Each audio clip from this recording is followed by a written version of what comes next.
Hey guys. Tonight, we time travel not with sleek spaceships or wormholes, but straight into the icy breath of the Paleolithic era, where your neighbors grunt instead of gossip, and the smell of cooked mammoth lingers in your hair for weeks. You squint into the smoky half-light of a cave, where flickering fire dances over jagged walls and heavy bodies huddle against the cold. The air is thick with the scent of blood, avar, and ash. And even though you've just opened your eyes, you already feel a chill settle into your bones. That's because you're not just anyone tonight, you're a Neanderthal. And spoiler alert, you probably won't survive this. So, before you get comfortable, take a moment to like the video and subscribe, but only if you genuinely enjoy what I do here. Drop your location and local time in the comments. I'm always curious how far this sleepy little campfire reaches. Now, dim the lights. Maybe turn on a fan for that soft background hum. And let's ease into tonight's journey together. You come to with frost on your lashes, your hands, calloused and cracked, grip, a hide blanket roughly stitched together with sinew. You blink a few times. There's the fire pit still smoldering, a faint column of smoke curling toward the low ceiling. Beside it, a hunk of meat turns slowly on a spit. Your stomach growls. It always does. Everything aches. Knees, shoulders, jaw. The ground is unforgiving. Even with layers of animal skin beneath you, someone to your left shifts a cousin. Maybe. Or someone who just never left after last winter. In your little clan of 24, familial lines blur quickly. Most mornings, you don't bother sorting them out. You trudge outside, squinting against the glare of snow. The light stabs your eyes. Sharp and cold as a stone knife, trees loom in the distance like giant black skeletons, coated in hoarfrost. The landscape stretches wide, blanketed in endless white, broken only by the smear of ancient tracks. Reindeer. If you're lucky, mainstream fact. Neanderthals, who lived across Europe and parts of Asia from roughly 400 to 40 years ago, were incredibly well adapted to cold climates. Their bodies were built for insulation, short limbs, wide rib cages, and powerful limbs that made them resemble walking radiators. And yes, their brains were actually larger than those of modern humans. On average, you don't really know what a human is. Though, you know survival. You know meat. You know the creak of frozen trees and the soft thump of snow falling from branches. You know that today, like every day, you have exactly 2 goals: find food and stay warm. That's it. No podcasts, no email, no existential dread about the rent being due, just the ever-present, gnawing truth of hunger and frostbite. You move cautiously, your fur cloak dragging behind you, catching on twigs and patches of ice, your spear a smooth, fire-hardened branch, with a stone type wrists across your shoulders like an extra limb. You carry it the way others carry a purse or an emotional support water bottle. Constantly, casually, desperately. You stop and sniff the air, not out of instinct, but necessity. Your sense of smell is absurdly good. That's not just headcanon. By the way, fringe theory suggests Neanderthals may have had enhanced olfactory abilities, especially when tracking prey or sensing danger. So, when something unfamiliar rides the breeze smoke that's not your own, perhaps, or the faint metallic tang of blood, you don't ignore it. You crouch. You listen. Historians still argue whether Neanderthals were primarily ambush hunters or endurance trackers. Some say you sprinted like linebackers. Others say you just waited and lunged when the time was right. You don't care which version gets published. You care that your stomach is still empty and your toes are starting to go numb. The cold is relentless. You wrap your fingers under your arms for warmth, breath steaming in gusts. You think about last night's fire, how you huddled close with the others, sharing heat, arguing over dried berries. No one talks much, but when they do, it's with clicks, grunts, and the occasional, exaggerated gesture that usually ends in someone throwing a bone at someone else. Language? You have something like it. Maybe not Shakespeare, but you get your point across. That sideways grunt that means, back off. I found it first. That low hum that says, danger nearby. That wide-eyed, double nostril flare that translates to, I stepped in something awful and I'm blaming you. Communication isn't just about words. It's about tone, posture, context. And when you live this close to people literally breathing their exhaled air every night in a shared cave, you learn to read each other better than any therapist ever could. Back inside. Your cave is modest but efficient. Rocks arranged in a semicircle form a crude hearth. Burnt bones litter the edge of the fire pit. Hides hang from a branch to dry. Someone sneezes in the corner, loudly and without apology. There's no word for bless you, just an annoyed grunt and a tossed rock. You chew on dried sinew, not because it tastes good, it doesn't, but because it's chewy and keeps your jaw busy while your brain idles. You remember the old woman who used to tell stories by firelight. She could mimic the call of every bird, every predator. She'd shape her hands like antlers or wings, and you'd stare, wide-eyed, convinced she had actually become the beast. She died last spring. Now the stories live in fragment shaft gestures, unfinished tales. You whisper to yourself on long hunts. You crawl back under the hides and feel the weight of the world, not metaphorically, but literally, in the form of mammoth fur and elk skin. Your eyelids droop. The fire crackles. Outside, the snow falls again, gentle and endless. The cold can wait. For now, you sleep. You're jolted awake by a sharp grunt and the unmistakable thud of something heavy hitting the cave floor. Your eyes blink open to see Drecure, not quite brother. Not quite nemesis dragging in the partially frozen carcass of a mountain goat. It's missing a leg and part of its face. But hey, it's breakfast. You wipe your mouth, unsure if you're drooling or just breathing like a pug again. Probably both. You rise, your back cracking like firewood, and move toward the meat. It's not etiquette that holds you back from grabbing the good bits at Drek's right hook. You've learned that lesson twice.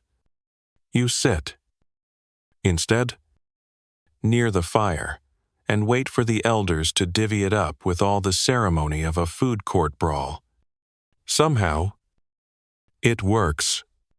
No one does much. Mainstream fact: Neanderthal society wasn't just grunting and meat flinging.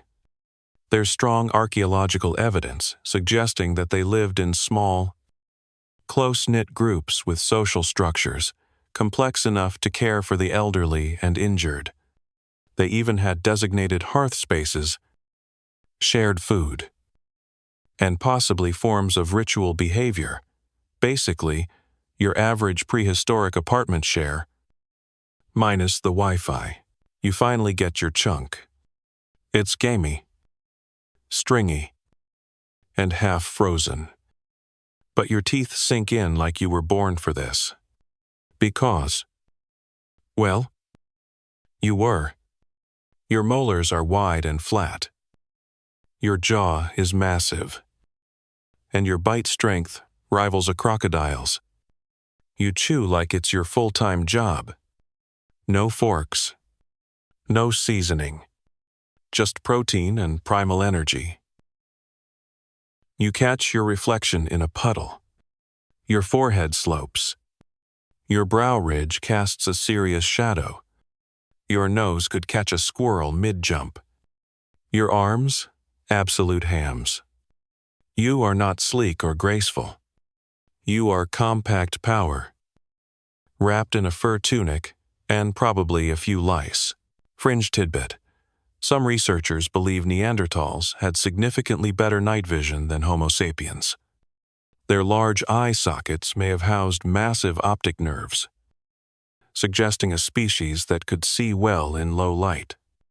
Which is good, considering half your life is spent peering through snowstorms and cave twilight. You step outside, drawn to the morning light like some prehistoric solar panel. The sun has no warmth.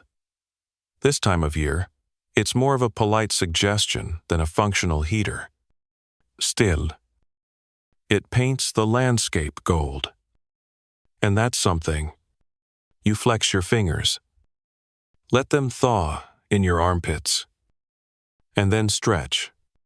Today's work will involve lifting, bending, carrying, maybe some light mauling if you run into a bear. You scan the tree line. You know every silhouette now, the twisted shapes of the pine boughs, the places where rabbits like to dart across open snow, the gnarled rock that always looks like a sleeping man and freaks you out every time. It's not paranoia. Well, it is, but it's earned.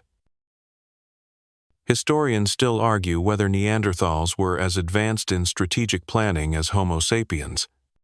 Some believe they lacked the long-term memory or abstract thinking needed to build symbolic culture. Others point to how they survived Ice Age Europe for hundreds of thousands of years and suggest that's kind of the ultimate long-term plan. You track. Slowly. Methodically. Your feet crunch snow that's packed down but still treacherous.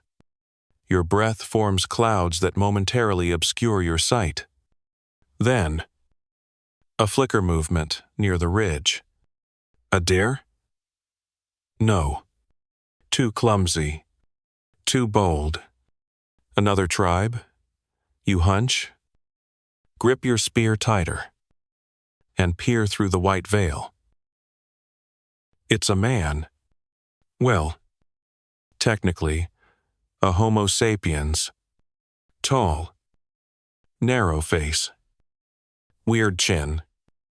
And clothes stitched with an unnecessary amount of flair. You snort. Fancy. Show off. Probably eats nuts and thinks about the stars. You duck behind a boulder. Heartbeat, thudding not from fear, but curiosity. Sometimes you fight. Sometimes you share. Sometimes something else happens. You've heard stories. Stories about nights around strange fires and hybrid children with wide hips and awkward gaits. You don't dwell on it. You throw a rock to scare him off. He startles and runs. You chuckle. You return to the cave by dusk, dragging a half-burnt log from someone else's dead fire. Recycling isn't new. It's survival. Your tribe grunts approval. One of the older women nods at you and tosses you a hunk of charred root. You chew it thoughtfully, not because it tastes good, more like dirt gum, but because it's something warm. You sit by the fire and rub your sore knees. Tomorrow will be more of the same. Muscle and meat. Cold and bone. But for now, you've earned this. The flicker of warmth. The crackle. The camaraderie of not talking with people who would absolutely die for you, and vice versa. There's something beautiful in that silence. Something ancient. The fire pops. Someone snores. Outside, the wind howls like a warning or a song, depending on how tired you are, and you're very, very tired. The fire has dwindled to soft red embers, and you lie curled near its warmth, watching the ceiling shift and flickers. A few feet away, someone coughs in their sleep a dry, raspy bark that's been echoing for days. You're not sure if it's a cold or just what breathing sounds like in this air. Either way, nobody seems alarmed. You roll onto your back and stare up at the rock. It's not smooth. It never was. But lately, you've started seeing patterns in the soot marks and mineral streaks. Maybe a mammoth. Maybe a man. Maybe just your sleep-deprived brain pulling shapes out of shadows. Either way, it helps pass the time. You think about brains a lot. Strangely, yours is heavy inside your skull. Neanderthal brains are, on average, larger than modern human ones. More real estate, though not necessarily more insight. Your brain isn't built for calculus or poetry, but for smells. Danger. Maps of the forest burned into your neurons like trail tattoos. You're good at noticing. Excellent. Even. And here, where noticing means surviving. That's kind of everything. Mainstream fact. Neanderthals had brains averaging about 600 cubic centimeters in volumes lightly larger than modern humans. Some parts were more developed than others, particularly regions linked to vision and body control. But what that meant in terms of intelligence, personality, or creativity's still a hotly debated question. You sit up and reach for your travel pouch. It's not exactly a purse, more of a lumpy leather sack full of flint chips, bone needles, dried fungus, and that weird shiny rock you picked up because it looked like a bug. Every item has a story, even if nobody tells them aloud. That curved claw? From a snow leopard you once scared off with nothing but your roar and a burning stick. The feather? A gift? Though you can't remember from whom, probably someone long buried, whose absence you feel most sharply when the wind carries laughter that isn't there. You trudge out of the cave, blinking against the glare. It's one of those rare clear days, the kind where the sky opens up like a cracked egg and floods the ice with blue. The air cuts your cheeks like tiny knives. But you're too busy taking in the horizon to care. Mountains loom in the distance. Pines glitter with frost. Somewhere out there, a herd is moving. And your bones itch to follow. Fringe tidbit. Some paleontologists believe Neanderthals may have possessed a stronger connection to place and territory than Homo sapiens, preferring familiar hunting grounds and returning to the same caves generation after generation. Some sites show multiple layers of occupation, as though they had favorite spots. They just couldn't give up, kind of like your grandparents refusing to sell the old cabin even though it leaks and smells like raccoons. You wander to the edge of the bluff and crouch.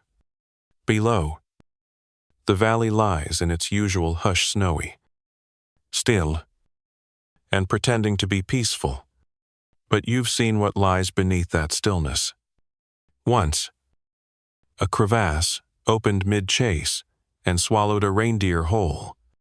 Another time, you followed tracks that led to a frozen pool and found a body half submerged. Eyes wide, in eternal surprise, you mutter a blessing, not words, just a low hum, like the kind you used to hear from the old women when someone didn't come back. Historians still argue whether Neanderthals had formal rituals for death, or if their practices were more instinctual. Burial sites suggest intentional placement of bodies, sometimes with objects, flowers, or ochre. But were they spiritual acts or practical ones? Respect or simply sanitation? The line is thin, like the line between survival and reverence. When you live this close to the edge, you rise and head back toward camp. Your gait is heavy but solid. Knees wide. Steps deliberate. You were never built for speed. Your spine is a bit more hunched than the tall folks to the south. Your fingers are thick and blunt. Your chest massive. A human from the future might mistake you for a wrestler or a bouncer. You're neither. You're just built different.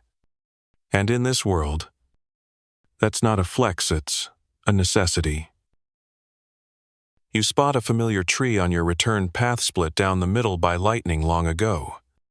The bark has peeled back, revealing pale wood beneath like a wound.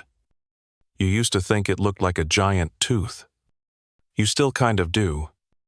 You touch it every time you pass. No reason. Just habit. You suspect your ancestors did the same.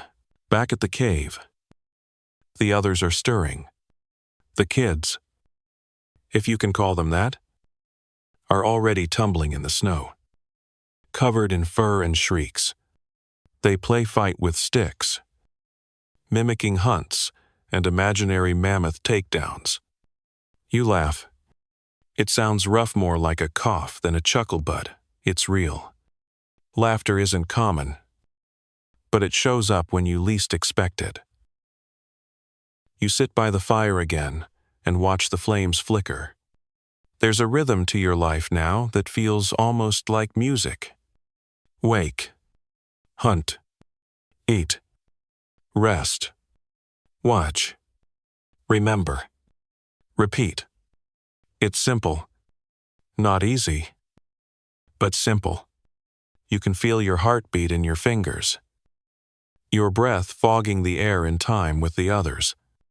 Like a silent song, everyone knows but never sings. Later, as the sky darkens, you find yourself staring at the wall again. That soot mark really does look like a mammoth. You dip a finger into a bit of ochre, powdered, fine, slightly gritty. You press it to the wall. Just a dot. Then another. No one notices. Or if they do, they don't say anything. You're not trying to start a masterpiece. You're just leaving a mark. The wind howls again. The fire flickers low. Outside, a branch cracks in the distance. Maybe an animal. Maybe the night itself. Stretching its limbs, you lie down. Pull the hide over your shoulders and close your eyes. Your dreams tonight will be full of valleys, fire, and shadows shaped like memory.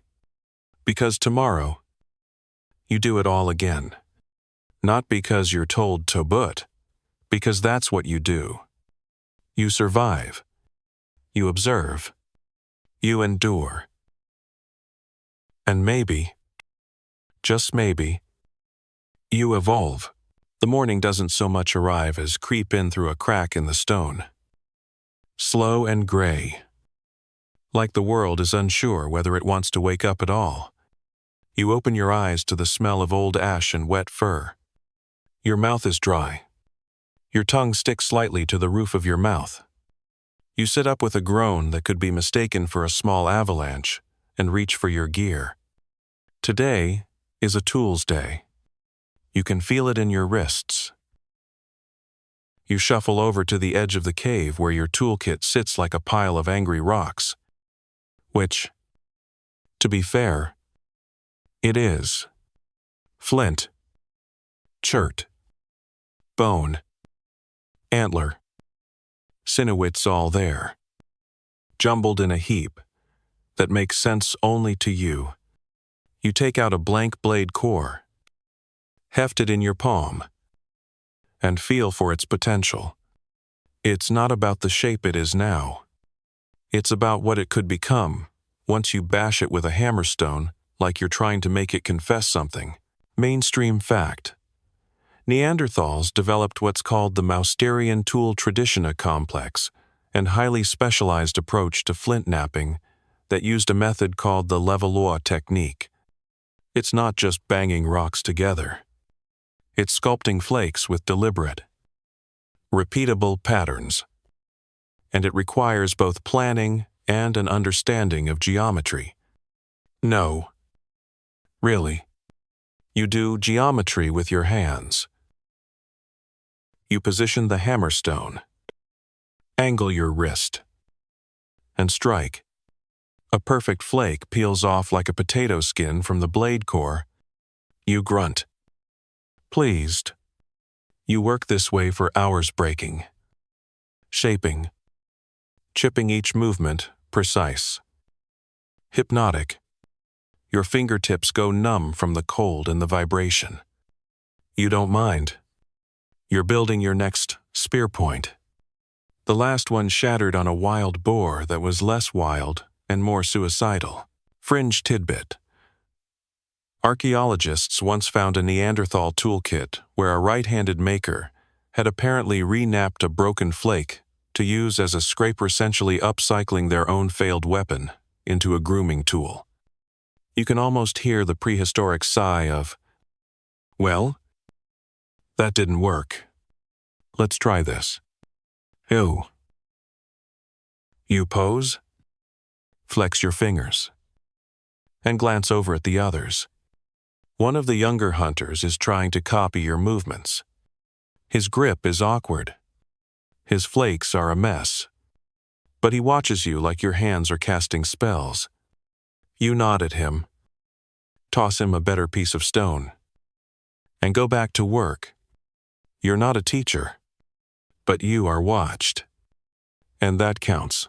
Historians still argue whether Neanderthal knowledge passed through imitation, explicit teaching, or sheer repetition. Did you sit down and say, "Now watch me shape this scraper"? Or did you just do it enough times that others picked it up like background noise? There's no definitive answer. But when the world is built from bone and flint, there's little room for secrets. You make 3 scrapers, 2 blades, and a half-decent hand axe by mid-afternoon. Your back is killing you. Your legs are numb. Your stomach is having a private conversation with itself about how little you've fed it today. So you stand, stretch, and head outside to forage. Not every meal has to involve a hunt. Sometimes you just need mossy roots, bitter greens, or that one kind of bark that sort of tastes like sadness, but fills your gut. The trees are quiet today. The snow muffles everything, makes the world feel wrapped in gauze. You tread carefully, stepping over twisted roots and dodging patches of slick ice. You spot a clutch of mushrooms growing on a downed log. You sniff them.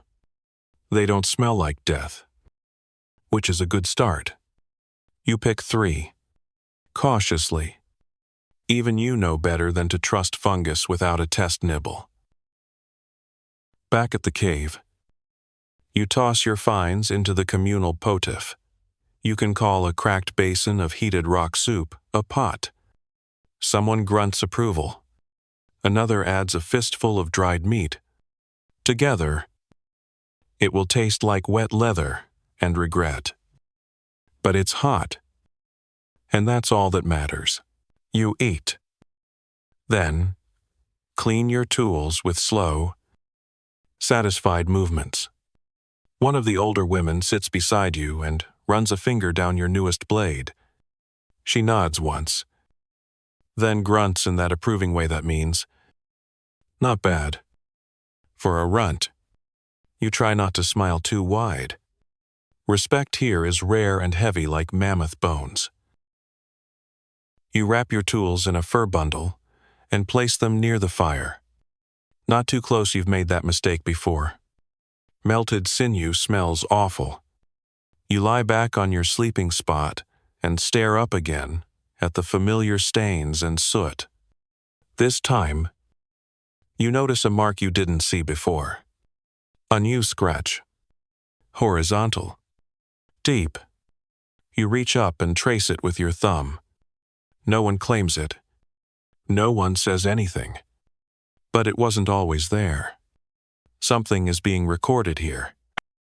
Even if you don't know what, you roll onto your side and listen to the night.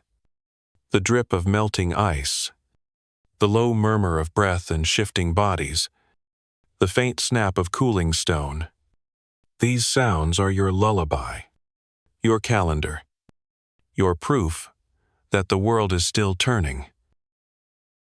Tomorrow, you'll hunt, or gather, or mend. But tonight, your hands are stained with red dust. Your back is sore in a way that feels almost earned. And your tools sit beside you like silent friends waiting for their moment. You close your eyes, dream of sparks, stone, and the satisfying click of a flake snapping off just right. Dream of hands that remember more than your mouth ever could. You wake to smoke in your nostrils and snow in your boots. Someone's overfed the fire, and the winds pushed smoke back into the cave, filling the low space like soup. You cough, wave a hand, and crawl over some snoring bodies until your head pops outside. The world greets you with a slap of wind and the silent shimmer of frost glittering under the early gray sky. You breathe in the clean air like it owes you money. Today smells like scorched pine, frozen meat, and possibility. You reach for your fur wrap and wrap it tighter. Your feet crunch fresh snow. Someone else has already wandered out, judging by the trail of boot prints veering awkwardly toward the tree line. You follow not to be nosy, but because the smoke inside was getting weirdly philosophical. Halfway to the ridge, you spot them crouched beside a charred stump, blowing softly at something cupped in their hands. A flicker of flame appears. You nod. Fire. Still a miracle. Still not fully understood. Still treated like both a pet and a predator. Mainstream fact. Historians agree that Neanderthals used fire, but they still argue over whether Neanderthals made fire from scratch. There's evidence they could maintain it for long periods, carrying embers in bowls of ash, shielding coals in moss butt. As for sparking flames on command, unclear. Some suggest they stole it from lightning strikes or natural wildfires, and then guarded it like gold. You squat beside your fellow firekeeper and offer a twist of dried moss. It catches. The flames grow. The two of you share a moment of silent victory. Like kids who've managed to reboot a glitchy camp stove without setting anything on fire. They didn't mean to. You think about fire, a lotho. It's both tool and threat. It warms you, cooks your meat, hardens your spear tips. But it also eats entire shelters if you're careless. Once, a boy knocked over a burning branch and nearly lit a whole family's sleeping mats ablaze. He still gets mocked with a hissed hot foot every time he walks by. You poke the fire with a stick and remember the time your cousin tried to roast a mushroom on a skewer. Turned out to be the kind that induces hallucinations and a strong belief that mammoths are speaking to you in riddles. He spent 3 days curled in a fur ball, muttering about the flaming pine that whispers. Afterward, the tribe decided maybe not all mushrooms need to be cooked. Fringe tidbit. One excavation site showed signs of fire being maintained in multiple hearths across a large space, suggesting that Neanderthals didn't just use fire, they organized it. Some hearths were cooking stations. Others were used for tool making. And a few even had signs of pigments or ochre nearby, implying ritual or artistic use. In other words, fire was multitasking. Long before Silicon Valley, you break off a hunk of dried meat and hang it over the flames, rotating it slowly. It sizzles slightly, releasing a scent that makes your mouth water and your stomach sound like a cave bear. You chew it slowly, eyes half-lidded. As the day unfolds around you, the sky brightens. The cold holds steady. You glance toward the cliff path, the high one that winds above the tree line. Smoke rises from beyond the ridge. Not your fire. Not anyone from your group. You grunt and nudge your fire-keeping partner. They look. You both nod. Time to investigate. Historians still argue whether Neanderthals regularly interacted with other tribes or if such encounters were rare and violent. The archaeological record includes both evidence of shared tools and trauma from what sure looks like blunt force disagreements. So, yeah, a mixed bag. You climb the ridge carefully. The ice is slick. The stones loose. Your boots slip once, but you catch yourself on a gnarled root.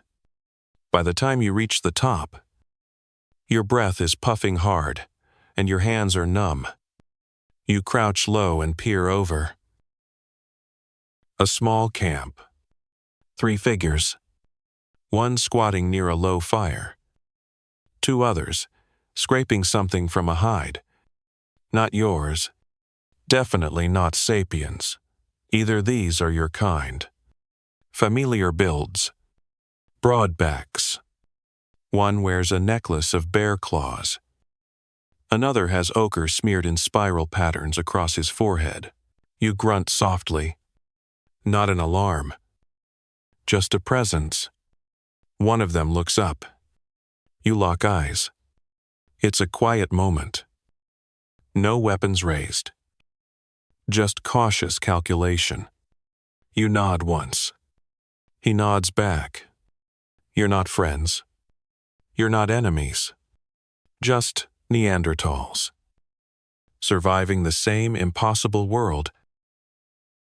You descend slowly and enter the edge of their camp. They don't invite you in, but they don't throw a spear. So, you take that as permission. You squat near the fire. One of them offers a bone pipe stuffed with something pungent and smoldering. You decline. You remember the mushroom incident. Instead, you reach into your pouch and pull out a blade flake you made yesterday. You hold it up, then set it gently near the fire. They eye it with interest. One of them pulls out a strip of dried fish and places it next to your offering. A trade. No words. Just instinct. This is how it goes. Exchange. Evaluate. Depart. You warm your hands briefly.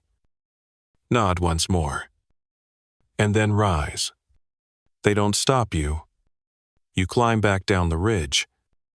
The wind catching your cloak like a reluctant sail.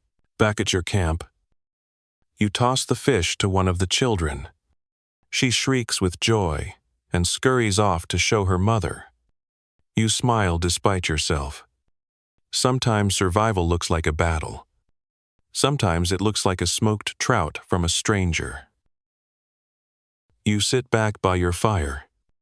The embers are glowing strong now. You add a bit of moss. Blow gently. And watch it surge.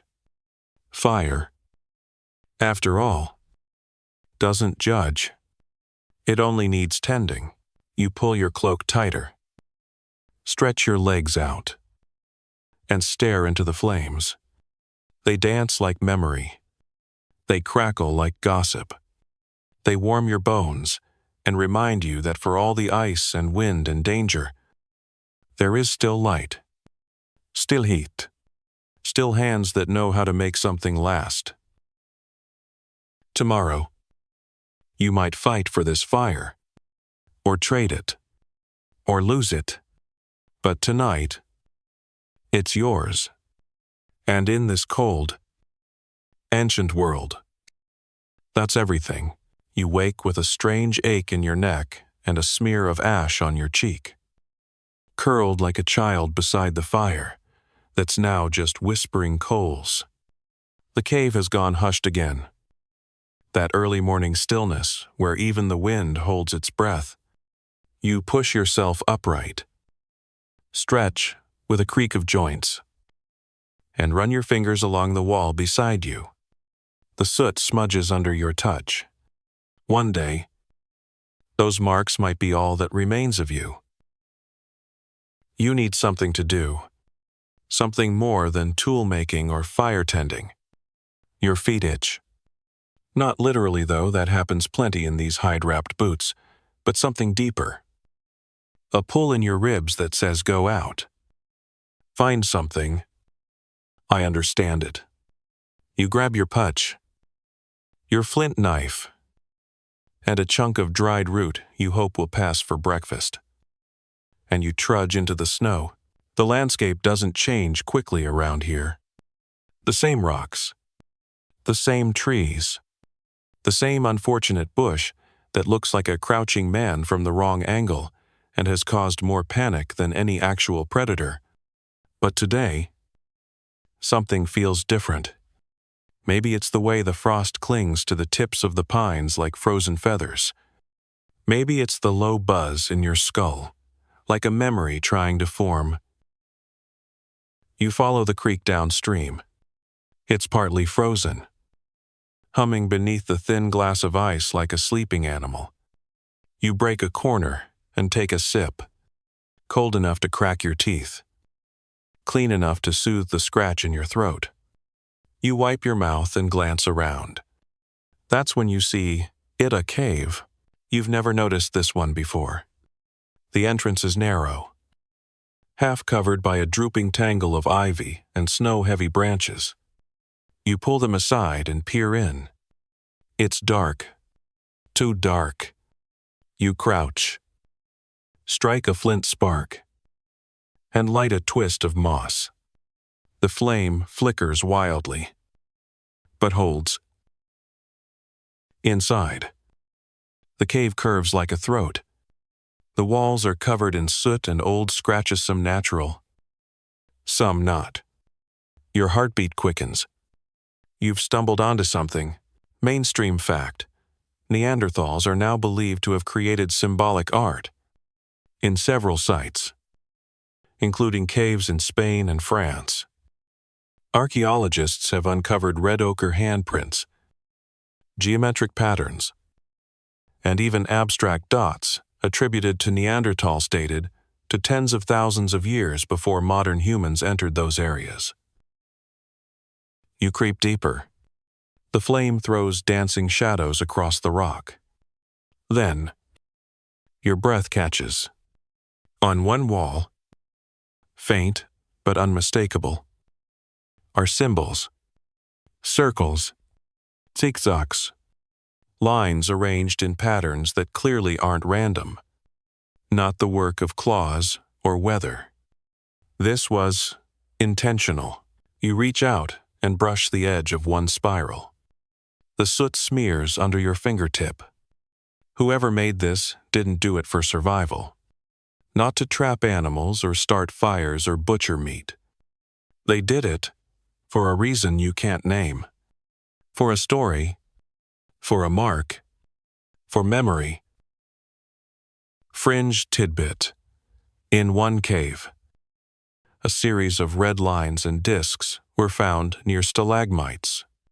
The arrangement suggested not only deliberate placement, but possibly even rudimentary use of light and shadow, meaning Neanderthals might have been dabbling in early performance art or ceremonial visual effects. Yes. Really. You were proto-theater kids. You sit in silence for a while. Torch burning low, letting the space settle around you. You don't feel watched, just remembered. The walls hum faintly with something ancient-like, your own voice bouncing back from centuries away. Historians still argue whether this sort of Neanderthal art was widespread or isolated, whether it meant something spiritual, or if it was closer to doodling in the dirt while waiting for meat to cook. The meaning is lost. But the impulse? That survives. That quiet urge to leave a mark. To say, I was here. I saw this. Eventually. Your torch sputters low. You rise. Retrace your steps. And duck back into the light of day. The sun is out now, making the snow shine with the kind of glow that's less heavenly and more time to squint for hours. You shield your eyes and head home. Mind racing. Back at camp. The others are busy. One of the kids is proudly dragging a pine cone the size of his head across the snow. A hunter is sharpening a spear with terrifying focus. You watch them, then glance toward the cave wall, where the children sometimes leave muddy handprints. You kneel, dip your finger in a patch of ochre someone left near the fire, and add a mark beside theirs. Small. Red. Yours. Someone sees. They grunt curiously. You shrug. What are you supposed to say? I discovered an ancient symbol gallery, and now I'm re-evaluating the cognitive architecture of our entire species? Probably not. So you just tap your chest. Then the wall. It's enough. They nod. You eat dinner in silence, chewing on a hunk of roasted root vegetable that's somehow both spongy and stringy. You don't complain. Your stomach gave up the right to be picky 2 winters ago. Later, you sit by the fire and stare into it. Not for warmth, but for meaning. The flames move like the lines in the cave twisting. Dancing. Reaching. You wonder how many others sat just like this. Seeing more than heat and hunger in the glow. You wonder how much of your mind you've inherited from hands that once traced spirals in the dark. The fire crackles. The snow falls. And your eyes grow heavy not from exhaustion, but from the strange weight of wonder. You wake to a breeze that sneaks down the length of your spine. Cold and smug. Your fur wrap has slipped off in the night again. It's a minor betrayal. But in Ice Age conditions, even small slights matter. You tug it back over your shoulders, shivering slightly as you glance toward the fire pit. It's out. Just ash and regret. You groan softly and sit up, hair sticking out in all directions like a startled hedgehog. Today is the day you fix your clothes. Well, clothes might be generous.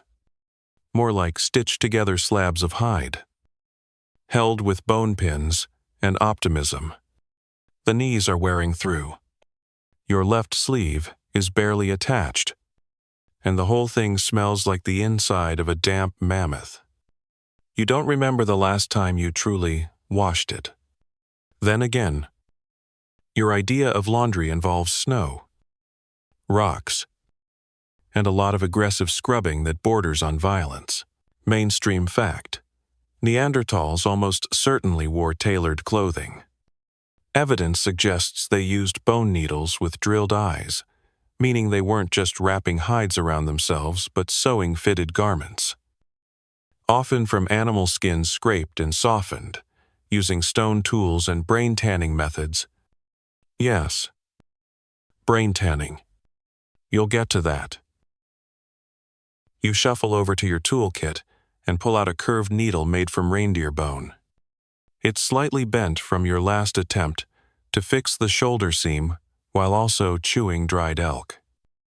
Which was, in reflection, a bad multitasking decision. The thread is sinew, tough and flexible, soaked to keep it from snapping. You thread it through with the kind of grim patience usually reserved for removing splinters.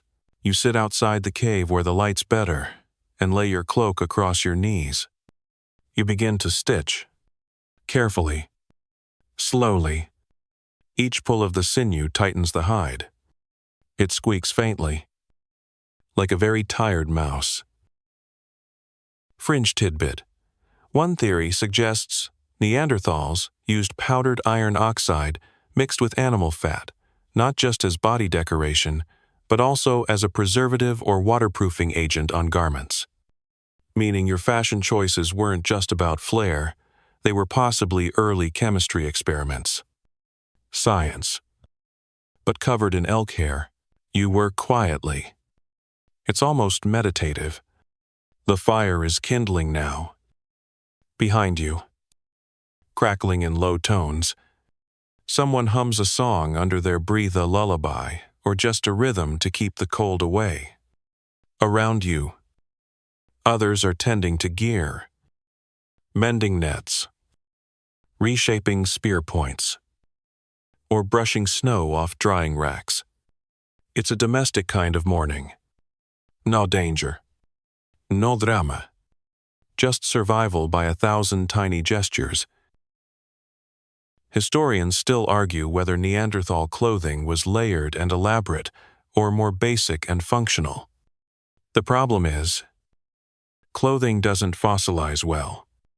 What's left are the tools, bone needles, scrapers, and worn grooves in teeth from processing hides by hand or rather, by mouth. That's right. You often chew the hide to soften it. Practical, but not dental plan approved. You pause to gnaw a stubborn seam flat between your molars, spitting out a bit of sinew that tastes distressingly like foot. It's fine. You've had worse. Once the cloak is patched, you shift focus to your foot wraps. One's held together with nothing but spite and a dried tendon. You unravel it slowly, rewrap the hide, and secure it with a fresh strip from the stash. You add a splash of ochre because why not? You're a hunter, not a savage. Style matters. Someone joins you, a girl from one of the satellite families. She's maybe 12 winters old and already better at threading bone needles than you are. She sits cross-legged beside you and pulls out her own project, a fur vest that looks dangerously close to fashionable. You grunt in admiration. She grins and flicks a bit of sinew at you. You pretend to be mortally wounded. She giggles, then gets back to work. It's strange how quiet this moment feels. Even with the wind hissing softly and the occasional crack of frozen branches, for a species once written off as brutes, there's a surprising amount of gentleness here. Not softness. Exactly. But care. Precision. You don't just survive. You maintain. You fix what's broken. You pass on skill not with speeches but with presence. The girl finishes her vest, shrugs it on, and spins once, like a lumpy little comet.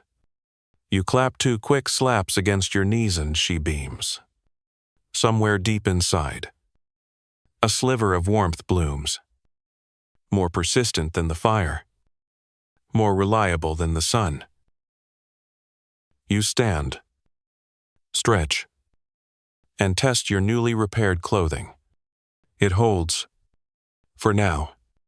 You gather your tools, tuck them back into your kit, and glance down the slope. A storm's coming, dark clouds rolling like angry buffalo across the sky. Time to prep. You move to the outer lean-to, reinforcing it with thick branches and slabs of hide. Snow is packed around the base for insulation. Inside, someone stacking dried grass and moss for bedding. You grunt approval and join in. By the time the first flakes fall, you're inside, cloaked and warm, surrounded by slow breathing and the faint scent of smoked meat. Outside, the wind begins to howl, shaking branches and dusting the world in white. You sit by the fire again, slowly turning a scrap of hide in your fingers, tracing shapes with the dull tip of your needle somewhere in the dark. A log pops. Someone snores. A baby fusses and is quickly hushed. You pull your cloak tighter around you and lean back.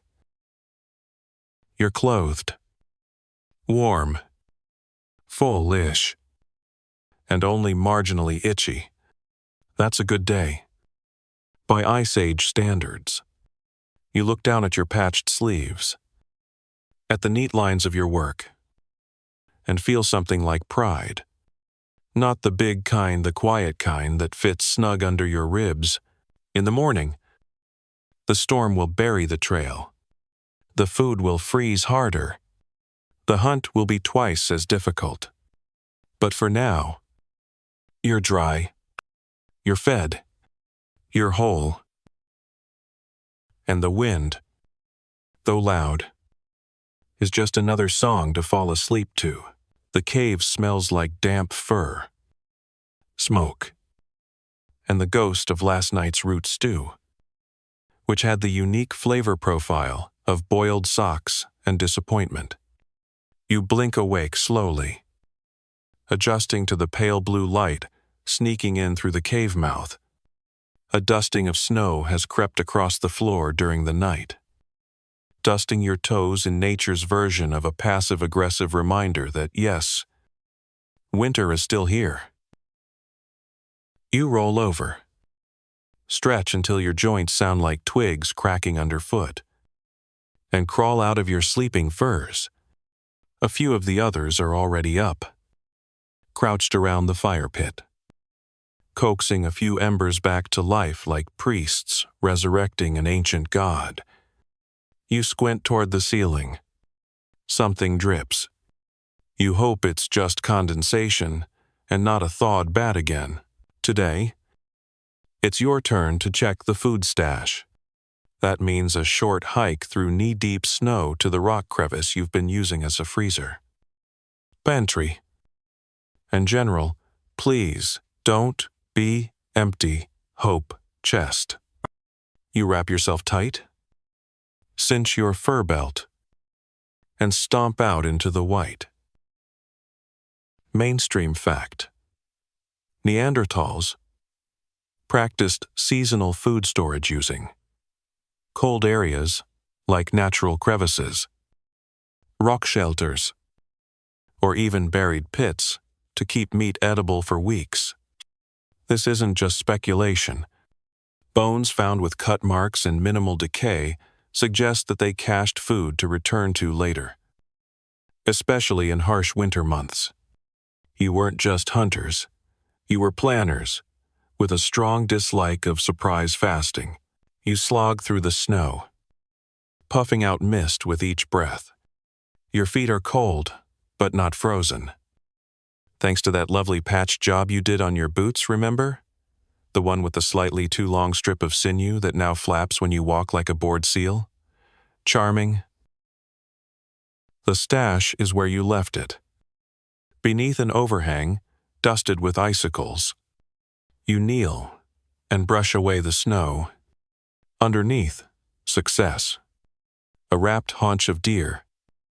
2 birds frozen mid-flap. And some roots stored in a hide sack. The meat's hard as stone, but the fat hasn't turned. And there's no sign of scavenger tampering. You mutter a small sound of thanks and begin loading your haul into your carrying net. Fringe tidbit. One hypothesis suggests Neanderthals may have experimented with fermenting or aging meat, not quite as connoisseurs, but as a way to soften older cuts. Evidence? Certain storage areas contain bones with microbial patterns, suggesting low-level rot was tolerated or even encouraged, possibly resulting in an Ice Age version of jerky meets blue cheese. Bon appétit. You shuffle back to camp with the frozen meat, clanking gently like prehistoric groceries. Someone whistles as you arrive. A short high-low note that loosely translates to "good haul" in your tribe's informal sound-based language. Not that anyone calls it a language. It's just what you do. Historians still argue whether Neanderthals used structured language like Homo sapiens or relied more on gesture and tone. Their anatomy, especially the shape of the hyoid bone and inner ear, suggests they could speak, but what that sounded like is a mystery. Deep grunts, nasal chants, annoyed muttering when dropping hot stones on bare feet, probably all of the above. Back in the cave, the meat is passed to the designated butcher, an older woman with forearms like tree trunks and a bone knife sharper than your judgment. She makes quick, efficient work, slicing and separating cuts with practiced grace. You help arrange the choice bits near the fire to thaw, while others prep the root mash. Soon, the smell of cooking fills the space, earthy, smoky, slightly gamey. Your stomach gurgles so loudly, someone laughs. You eat in a circle, hunched over steaming bowls, careful not to spill. There's no waste. Every tendon, every chunk, every smear of fat is claimed and consumed. You suck the marrow from a bone and use the hollowed shaft later as a makeshift whistle for the children to play with. Recycling is a lifestyle, not a slogan. After the meal, you do what comes naturally, you nap. There's a sacred art to the post-meat nap. You wedge yourself between 2 furs, curl up like a cinnamon roll, and drift off to the lullaby of crackling wood and the rhythmic scrape of someone nearby reshaping a spearhead. You dream of mammoths made of clouds, their tusks curling into the sky like question marks. You wake with drool on your chin and a distinct sense of, what year is it? But you feel rested, stronger, ready. Later, you take the kids out for a walk. Well, herd might be more accurate. They bundle up and clomp through the snow in a chaotic line. Like fluffy geese, you take them to a nearby clearing, where the snow is deep and untouched. And there, they do what children always do when given space. They play. Some roll snow into clumps and throw them with surprising accuracy. Others chase invisible prey. Spears made of sticks, clutched tight in mittened hands. One decides to lie down and flap their arms and legs in the snow, creating what will eventually become the first known snow angel, though no one calls it that yet. You watch, arms crossed, breath fogging, for all your tools and skills and mammoth hunts. This right here is what survival really looks like. Laughter, learning, the transfer of stories through silliness and snow, Someone falls. You don't move at first. Then you see the blood. It's minor sharp ice shards scrape their leg but still. You rush over, tearing a strip from your belt and wrapping it tight. The child winces but doesn't cry. You give them a nod of approval. Then hoist them onto your back like a sack of flour and stomp home. The other kids, trailing behind, suitably impressed. Back at the cave, you clean the wound, smear it with mashed moss and animal fat, and wrap it again. The injured one flashes a thumbs up. The day continues. You end it where it began by the fire.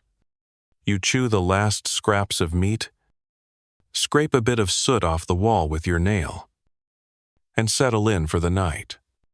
You are full. You are warm. You are, for now, content. The cold creeps in before dawn, curling around your ankles like a smug, invisible cat. You curl tighter under your fur wrap. But it's no use. Once the chill finds you, it doesn't leave. You sit up with a grunt, blink a few times, and consider whether your toes are still attached. You wiggle them. They respond sluggishly, like they're clocking back in for another miserable shift. There's breath fog in the air. Not your savory ones. The cave is thick with it, hanging like mist above the bundled bodies, scattered across the stone floor. Someone sneezes. Someone else groans. You hear the low, wet cough of the elder, who's had a chest rattle since the last cold moon. You try not to think about what that means. You shuffle toward the fire pit. It's burned down to a dull glow, just embers blinking tiredly like eyes that haven't slept. You grab the fire tools and kneel. A dried moss bundle, a flint spark, a steady breath. The flames catch slowly, reluctantly, like they've had enough of this Ice Age nonsense too. But they grow. Mainstream fact: Neanderthals controlled fire with impressive skill, often maintaining it continuously in cold months. Fire pits found at dig sites show layered ash patterns, suggesting long-term use. They knew how to build them for warmth, for cooking, and for protection, because when the wolves howled, fire was your last best friend. As the fire warms the cave, you notice something's off. Your meat stores aren't where you left them. A bit of hide has been gnawed through, not by a persanthus looks like the work of something with claws and a lot of nerve. You rise, eyes narrowing. Someone else joins you, your usual hunting partner. The one with a broken front tooth and a laugh like dry bark. You point to the meat. He squats, examines the bite marks, then gestures with 2 fingers in the snow. Small. 4 twos. Claws. Not a bear. Not a cat. Maybe a wolverine. You groan. Wolverines are small but unreasonably angry. Like if a raccoon hit the gym and stopped caring about consequences. You gather your gear. Looks like it's a tracking day. You bundle up, sling a spear across your back, and head out. The tracks are clear, pressed into the snow like a story unfolding 1 page at a time. You and your partner follow in silence, save for the occasional crunch of snow or muttered curse when a branch slaps your face. Fringe tidbit. In one Neanderthal site, researchers found the partial skeleton of a wolverine alongside evidence of butchering, suggesting they not only hunted these creatures, but may have used their fur for lining garments, thanks to its resistance to freezing. Of course, Catching one is the real challenge. They're fast, sneaky, and meaner than a mammoth with a toothache. The trail leads into a thicket. You pose, crouch, listen, then rustling. Fast, low to the ground. You and your partner split without speaking. Flanking either side, you catch a flash of fur, a flash of teeth, and then it's off bounding through the snow like it's got somewhere to be and a grudge to carry. The chase is short but chaotic. Branches whip your face, snow crashes into your boots. But finally, cornered near a rocky outcrop, the beast snarls. It's small, shaggy, furious. You raise your spear, but it's your partner who makes the throw. It lands with a dull thump. The wolverine slumps, and the forest exhales. You approach carefully. Its eyes are already glazing. Its breath gone. You kneel and press your hand to its thick fur. It's densy, warm. You understand now why its pelt was worth the effort. You say a quick thanks to whatever force governs hunts out of gratitude. Not guilt. Out here. To death is always part of the bargain. Historians still argue whether Neanderthals had spiritual rituals around death, animal or human. Some burials suggest ceremony. Bodies placed in certain positions, buried with tools or flowers. Others look more practical, quick interments to keep away scavengers. But something about the care in those acts implies a relationship with mortality that was more than just survival math. You wrap the wolverine and carry it back. The return trek is quieter. Your partner hums a song you remember from childhood, something rhythmic and meaningless. Mostly vowels. You join in softly. It passes the time and warms the air between you. At camp, the others gather to examine the catch. There's admiration. Even from the quiet ones. You skin it carefully, saving the pelt. The meat isn't much, but it goes into the stew pot.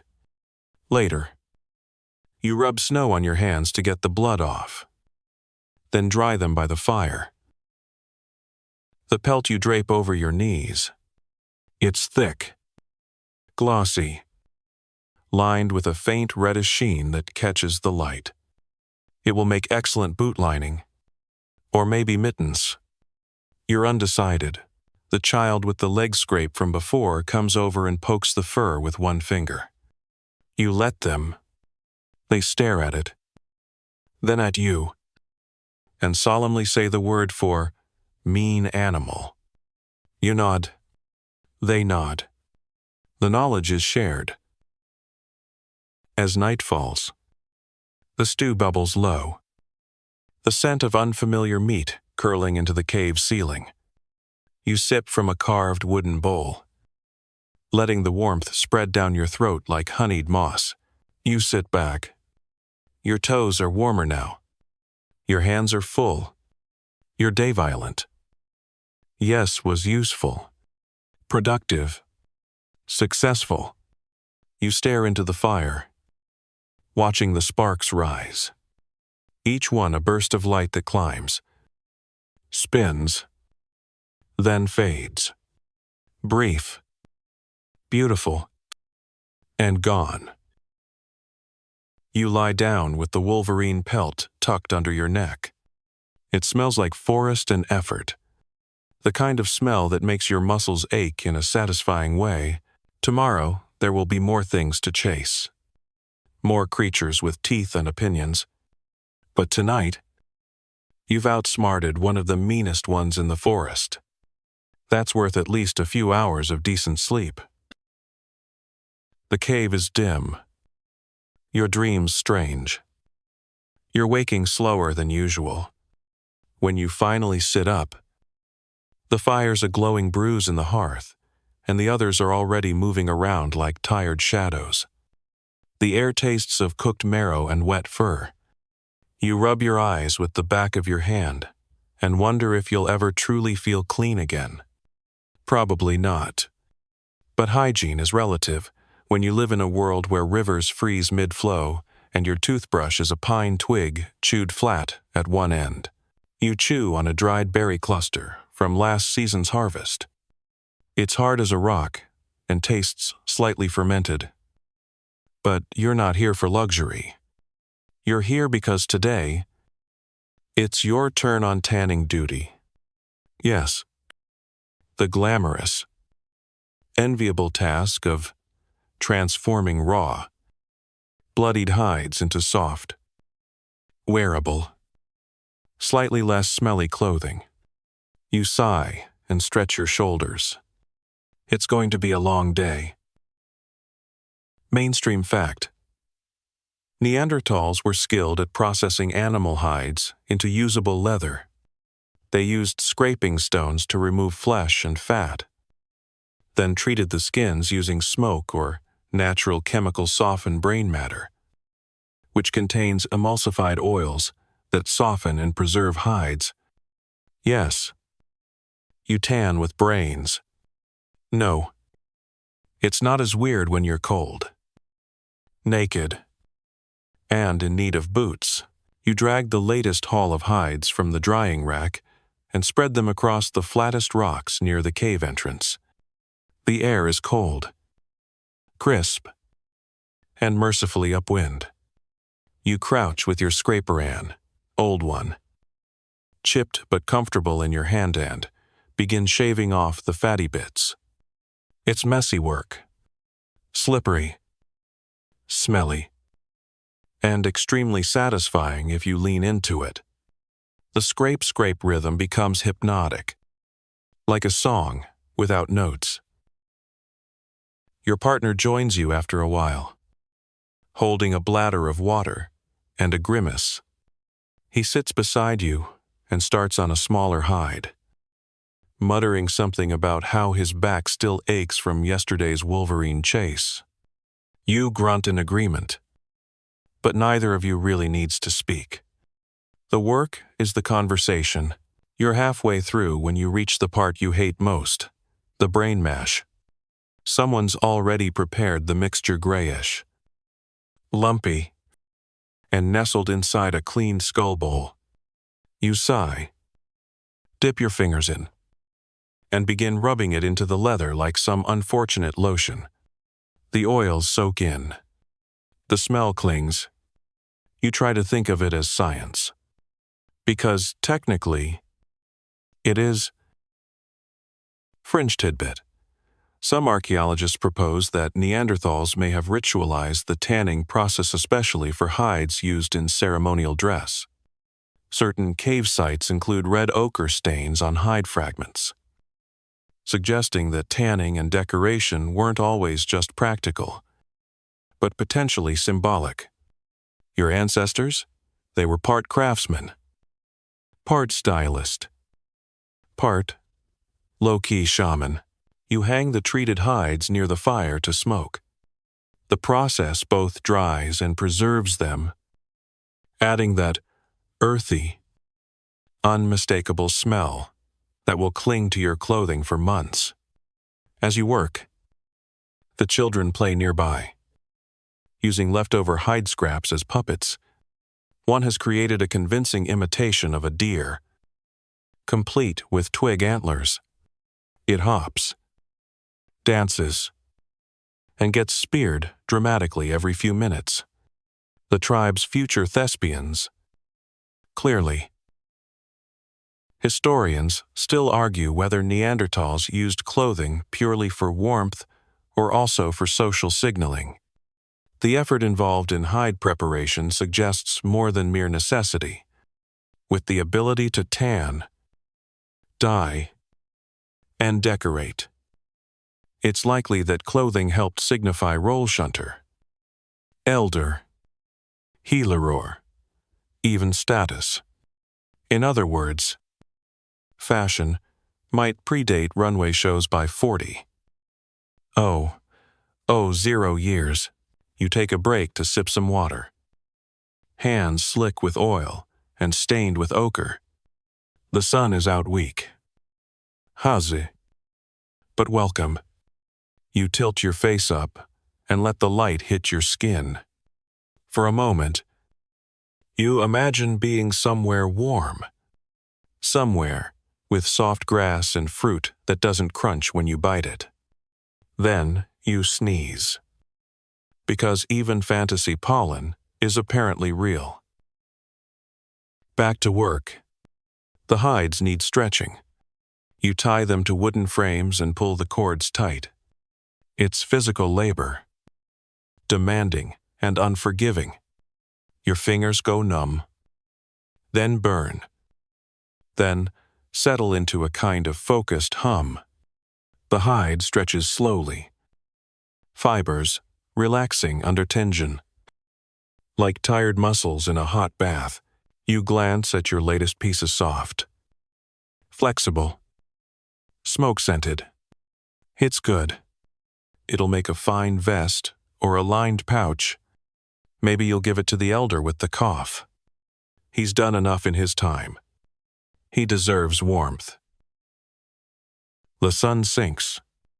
The wind shifts. The tribe gathers for the evening mealmore stew, with something vaguely rootish, and the last of the cured rabbit. You sit on a stone and eat quietly. Hands sore. Chest full. Today didn't involve a mammoth hunt or a forest chase. But it mattered. It kept the cold from winning. As the stars rise, you take the softest piece of tanned leather and carve a pattern into its simple. Circular. Repeating lines. Not for anything. Just because. You stitch it into your pack and feel a flicker of something close to peace. Later, wrapped in your furs, you listen to the wind outside. It howls. You don't, because you've got leather between you and the elements. Smoke in your hair, and the knowledge that even on the quiet days, you are crafting survival with your hands, and in a world ruled by ice, that's power. A low rumble wakes you faint, but unmistakable, rolling across the frozen hills like a distant drumbeat. You sit upright, heart thudding, eyes searching the dim blue light of early dawn.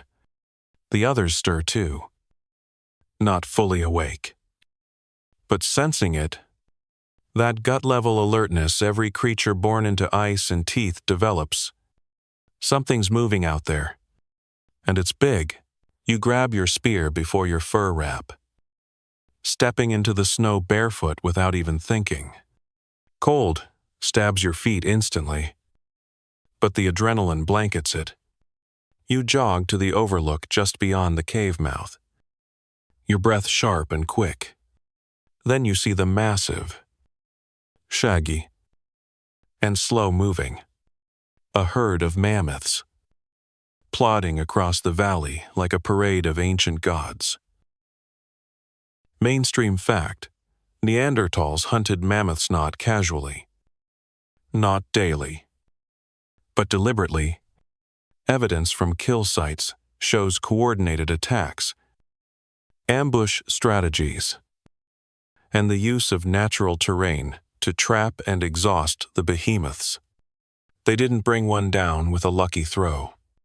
It was teamwork, patience, and a very real willingness to risk becoming mammoth food. The others gather behind you. Quiet at first. Then, a soft flurry of plans. Who has the spears? Who's swift enough to flank? Who remembers where the old gorge cuts the valley floor like a trap door waiting to snap? You raise your hand and point. There. That's where it needs to happen.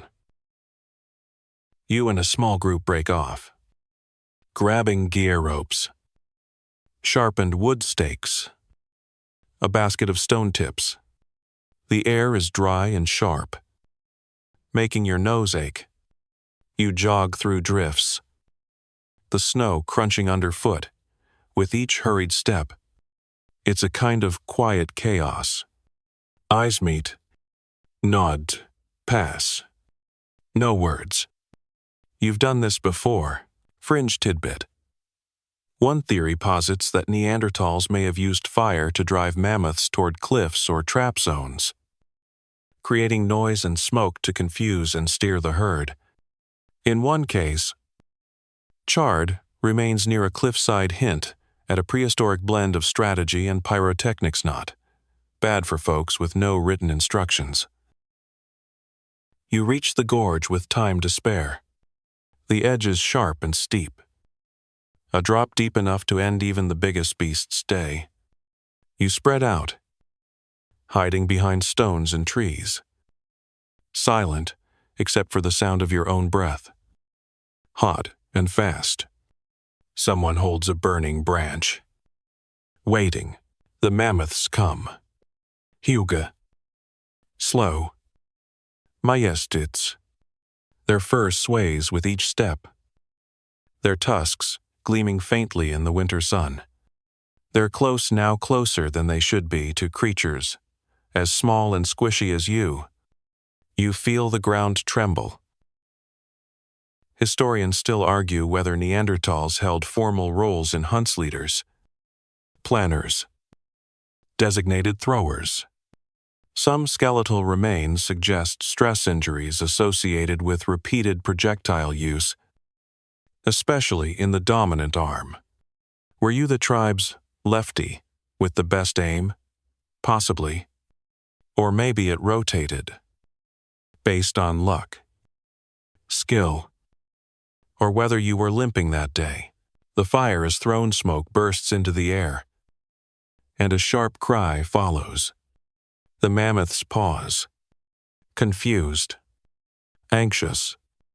The group, lungus, shouting, banging tools, tossing stones. You sprint alongside them, breath ragged, snow spraying around your feet. One mammoth panics, turns, stumbles. Its foot catches the gorge's rim. The massive beast Belosa sounds so deep it shakes the inside of your chest. Then it falls. Not a graceful plummet. A slow, almost surreal tumble. Snow flies. Trees splinter. And then, silence. You stand frozen. Heart pounding. The air filled with mist and tension. Then someone yells a short, victorious bark. The others join in. Laughter. Cheers. You collapse to your knees. Not from pain or fear, but sheer relief. It worked. The kill is messy but efficient. You climb down carefully, slicing through fur and hide, pulling away fat, muscle, tendon. Your hands are red and steaming. Your breath, fogging so thick you can't see your fingertips. But you work. Later, the meat is hauled back. Not all of it, you'll dry some here. Stash what you can. Carry the rest. It's a slow, sticky process. Blood stains the snow. The sky turns gray, and your shoulders ache from hauling slabs the size of small children. Back at the cave, the feast begins. Not all at once, but the pieces start to appear. Bones propped for roasting. Marrow heated and sucked with sighs of satisfaction. Skin strips stretched for drying. Someone carves thin slices and lays them near the fire, humming softly. Others gnaw ribs the length of their arms. You eat in silence, chewing slow. The meat, smoky and rich. A child drops a bone, and it lands with a wet plop. They laugh. You do too. You think about the mammoth, not just its size, but what it meant. It's not just food. It's rope, clothing, shelter lining, bone tools, glue. You'll be using this animal for weeks. It's not a kill. It's a contract. The night grows deep. Someone drums on a rib with a stick. Someone else tells a story, half remembered, about a dream of snow and light and a mammoth that talked. You don't correct them. You nod along, letting the story spin. The youngest ones sit wide-eyed. Meat in one hand, soot on their cheeks. You clean your tools by the fire, blade to hide, cloth to stone. You slide them back into your belt, one by one. Done. You lie down with a full stomach and sore legs. Your back sticks to the floor from dried sweat. You don't care. You're warm. The hunt was good. The meat is sweet. The cave feels safer tonight. Outside, snow begins to fall again, quiet, steady, soft. The stars blink overhead, watching like always. You breathe out, and your breath curls upward. Vanishing, you drift to sleep, not with dreams of danger, but of tusks, fire, and the sound of the herd moving through snow. Massive, patient, eternal. You wake with the kind of heaviness that only comes after a full belly sleep, and the kind of soreness that tells you mammoth wrangling isn't for the faint of hamstring. Your arms ache. Your legs feel like they were replaced with frozen mammoth femurs in the night. And your back pops audibly as you sit up, drawing a smirk from your still sleeping neighbor. But you don't complain. You did good yesterday. The meat hanging outside proves it. You helped feed everyone. That earns you some aches. The sun's not quite up yet, but the cave's already stirring. Someone's poking the embers back to life with a burnt stick. A child's sleep mumbles about a dream involving flying mammoths and dancing bones. You nod appreciatively. Excellent symbolism. The old woman with the good throwing arm is already up, chewing something that might be jerky or just part of the cave wall, hard to tell. Today is a preservation day. No hunting. Not chasing. No danger. Just the long, unglamorous job of drying, smoking, blendering, and storing meat. It's less action, more patience. But you need it. This wind won't stay kind. A storm's coming. And when the snow piles up taller than your head, you'll want full racks of mammoth steaks instead of empty bellies and regret.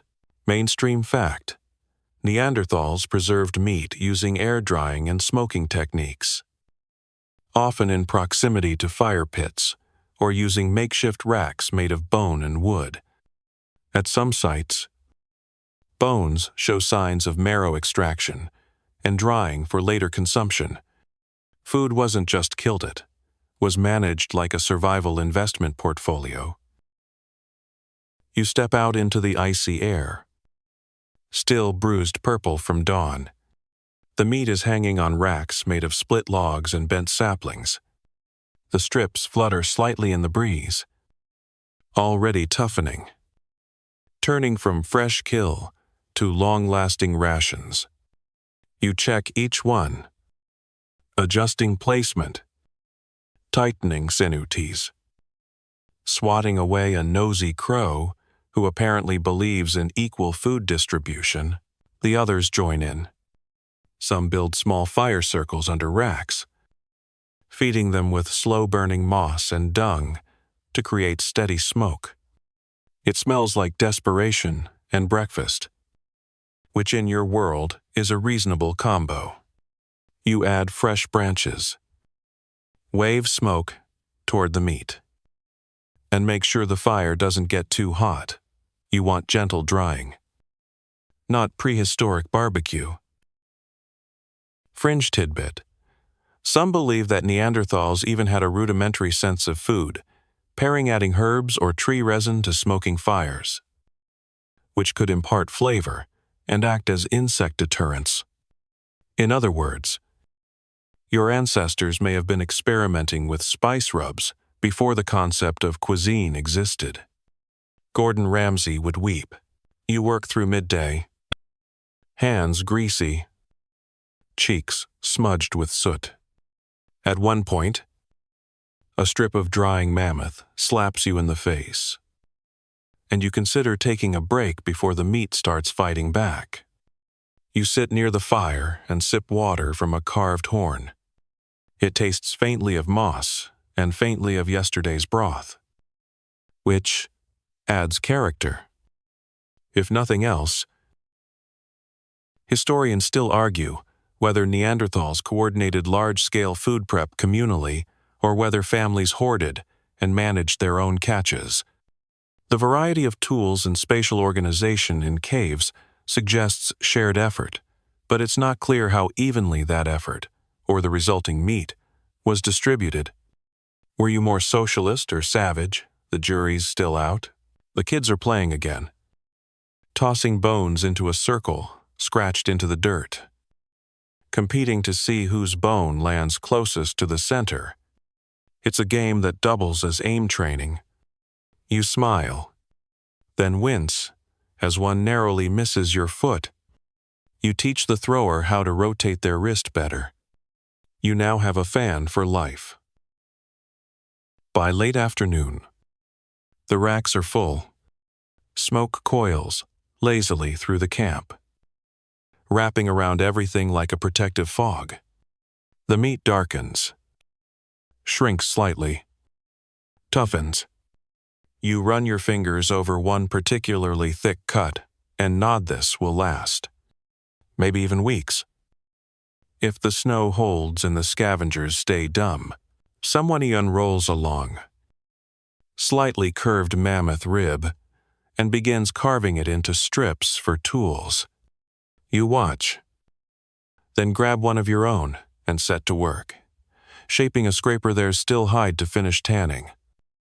And your last scraper dulled faster than you'd hoped. It's soothing. In a way, crafting sharpness out of ancient bone, preparing for the next moment of need. Dinner is simpler tonight: smoked slices, root mash, a thin broth made from marrow and moss. You eat it slowly, savoring the strange richness, trying to convince yourself the texture doesn't resemble warm algae.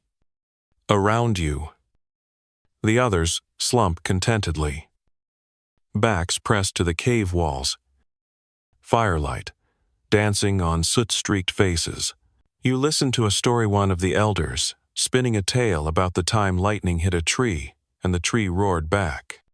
The little ones lean in, wide-eyed. One, clutching a sliver of meat, like it's a charm, against bad weather.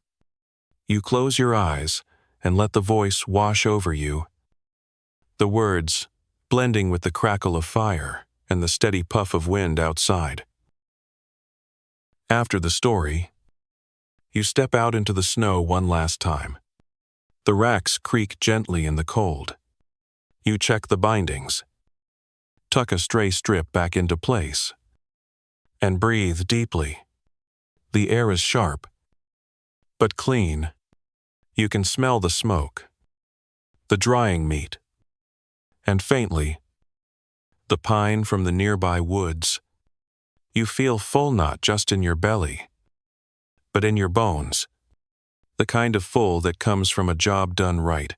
Back inside, You crawl into your furs and stretch your legs out until your toes no longer resemble frozen stones. The fire's low, but steady. The cave is quieter now. Someone snores softly. Another murmurs in their sleep. You settle in, the smell of smoked mammoth still clinging to your skin. Tomorrow will be colder. You can feel it in the way the wind bites harder now. But you're ready. You've got food, fire, and the memory of warmth. That's what gets you through. You let your eyes close slowly. Outside, the snow begins to fall again, soft, steady, gentle like the breath of the earth itself. And beneath it, somewhere in a valley now cloaked in silence, the bones of the mammoth rest. Its story joined forever with yours. The snow doesn't let up. It comes heavy and slow, piling against the rocks like it's building its own fortress. You wake to a wall of white at the cave's edge, and a silence so complete, it makes your ears ring. No birds. Nah, wind. Just the soft hush of a world put on mute. You shift under your furs. Warm in that way that's hard to give up. But the smell of smoldering firewood and boiled roots eventually coaxes you upright. Your back cracks like dry twigs as you stretch. You wince. Then smile. That's a healthy ache. Earned honestly. The kind you carry with a touch of pride. Others are up already, padding quietly over stone with fur-wrapped feet. No one says much. Words don't feel necessary in this kind of cold. Someone ladles out breakfasta. Thick mush of mashed root, dried berries, and a splash of melted snow. It sticks to your ribs and your soul, which is exactly what food should do when the world outside looks like the gods turned it off and forgot the password. Mainstream fact. Neanderthals adapted to severe winters by developing a kind of seasonal rhythm. They stockpiled food, nested deeper into caves, and focused on low-effort, high-reward tasks during long, cold snaps. Fossil evidence even suggests they had slightly wider nasal passages, potentially to help warm, frigid air before it hit their lungs. Evolution was a coat you grew from the inside out. Today's plan is a stay-in-the-cave kind of day. Outside is hostile. Inside is manageable. So, it's time to focus on things you've put off: mending tools, reshaping spearheads, maybe even teaching the younger ones how not to drop a flint shard on their own foot. Again, you settle down by the central fire, stretching out your legs and unrolling your toolkit. Flint shards, shaped bone handles, strips of sinew, and the all-important striking stones. Your current spear is serviceable, but the point dulled during the mammoth drive. Time for an upgrade. Fringe tidbit. Some Neanderthal tools were so precisely made, archaeologists once mistook them for early Homo sapiens craftsmanship. The Levallois technique of flaking off a core in such a way that the resulting blade is sharp, uniform, and efficient was a hallmark of Neanderthal engineering. You weren't just strong, you were clever with rocks. You chip away carefully, rotating the core with practiced rhythm. It's a meditation of sort-sharp sounds, sharper edges, and the satisfying feel of a flake cleaving clean. One of the older children hovers nearby. Watching with wide eyes and cautious fingers, you let them try a strike. It goes sideways. The shard skitters across the cave floor, and they look horrified. You grin, hand them another piece, and nod. Try again. Historians still argue whether Neanderthal knowledge was passed through formal teaching or imitation. Did you sit and explain? Or did younger generations simply watch and mimic? The presence of miniature tools at some sites suggests intentional learning objects, little stone, training wheels. If you will, as the child scrapes away more carefully this time, you notice someone struggling in the corner. One of the younger hunters is trying to repair a cracked axe head with sinew and frustration. You shuffle over, squat beside them, and take a look. It's salvageable, but they've been looping the sinew backward. You tap their hand gently, unwrap it, and show them the right technique. Tight, even pressure. Figure 8 loop. They mutter a sheepish thanks. You nod once and shuffle back to your spot.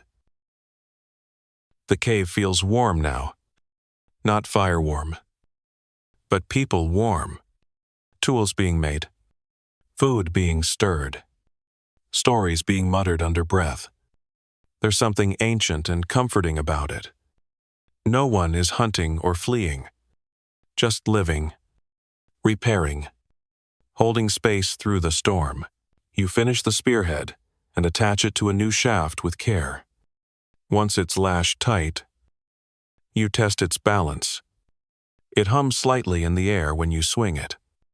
Perfect. You place it by the entrance, within easy reach, and return to your seat. Lunch is more stew, and no one complains. A few slices of smoked mammoth dropped into broth with dried greens from last fall. It's salty, fatty, and vaguely sour-like, biting into history and realizing it's seasoned. You drink straight from the bowl, then use a hide scrap to wipe your face. Manners are a luxury for warmer climates. Later, you help inventory the meat stores. Someone counts strips. Someone else checks for mold. You swat away another hungry crow that made its way in through a crack in the rock. You grumble. It flaps indignantly and leaves behind a feather that lands on your head like a tiny, sarcastic crown. The fire is kept low, just enough to dry the walls. You hang your boots up to warm. The smell that comes off them is a mix of mammoth, foot, and ambition. You give them a glare and a mental apology to whoever has to sit downwind tomorrow. The evening is quiet. Someone sings a low, wordless tune that rolls around the cave like a fog made of memory. A few people hum along. The children nod off. One is curled around a stone shaped vaguely like a bear. Their thumb twitches in sleep. You check your tools one last time, then roll them up carefully. You stack your unused flint. You pull your furs tighter and sit by the fire, staring into the glow. Your mind blank in the best way.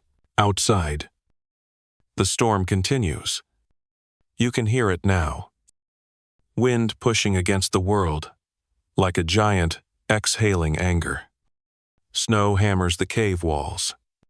Somewhere, a tree cracks in protest. But inside, you're safe. You're warm, fed, and surrounded by the simple music of people breathing, whispering, and dreaming. The world can freeze all at once. You're ready, and tomorrow, when the snow quiets and the sun dares to show its face, you'll step out with a new spear, warm boots, and the memory of a day spent not just surviving, but preparing.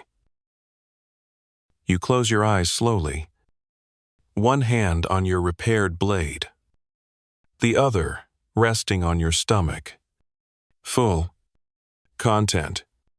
Here, The storm lets up sometime during the night, though you don't realize it until the morning light filters in pale and silvery, casting soft shadows over the stone walls.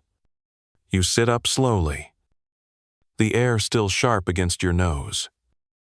But it's quite early so. The howling has stopped. The wind has gone wherever it goes to sulk when it's not wrecking everyone's plans. You blink the sleep from your eyes and reach for your boots, which are, miraculously, dryish and still vaguely foot-shaped. Others are waking too. The cave smells of ash and stretched sinew. Someone's already rekindling the fire, and another is softly snoring with a bone comb still in their hand. You let them sleep. They've earned it. You pull your new spear from its resting place and test its weight. The balance feels good. You can tell today is a leaving the cave kind of day. Mainstream fact: Neanderthals were nomadic foragers, often returning to favored campsites seasonally. Depending on game migration and available resources, though many lived in caves when possible, they also used open-air shelters and moved frequently in smaller bands to avoid over-harvesting one location. Life on the move wasn't chaotic, it was carefully cyclical.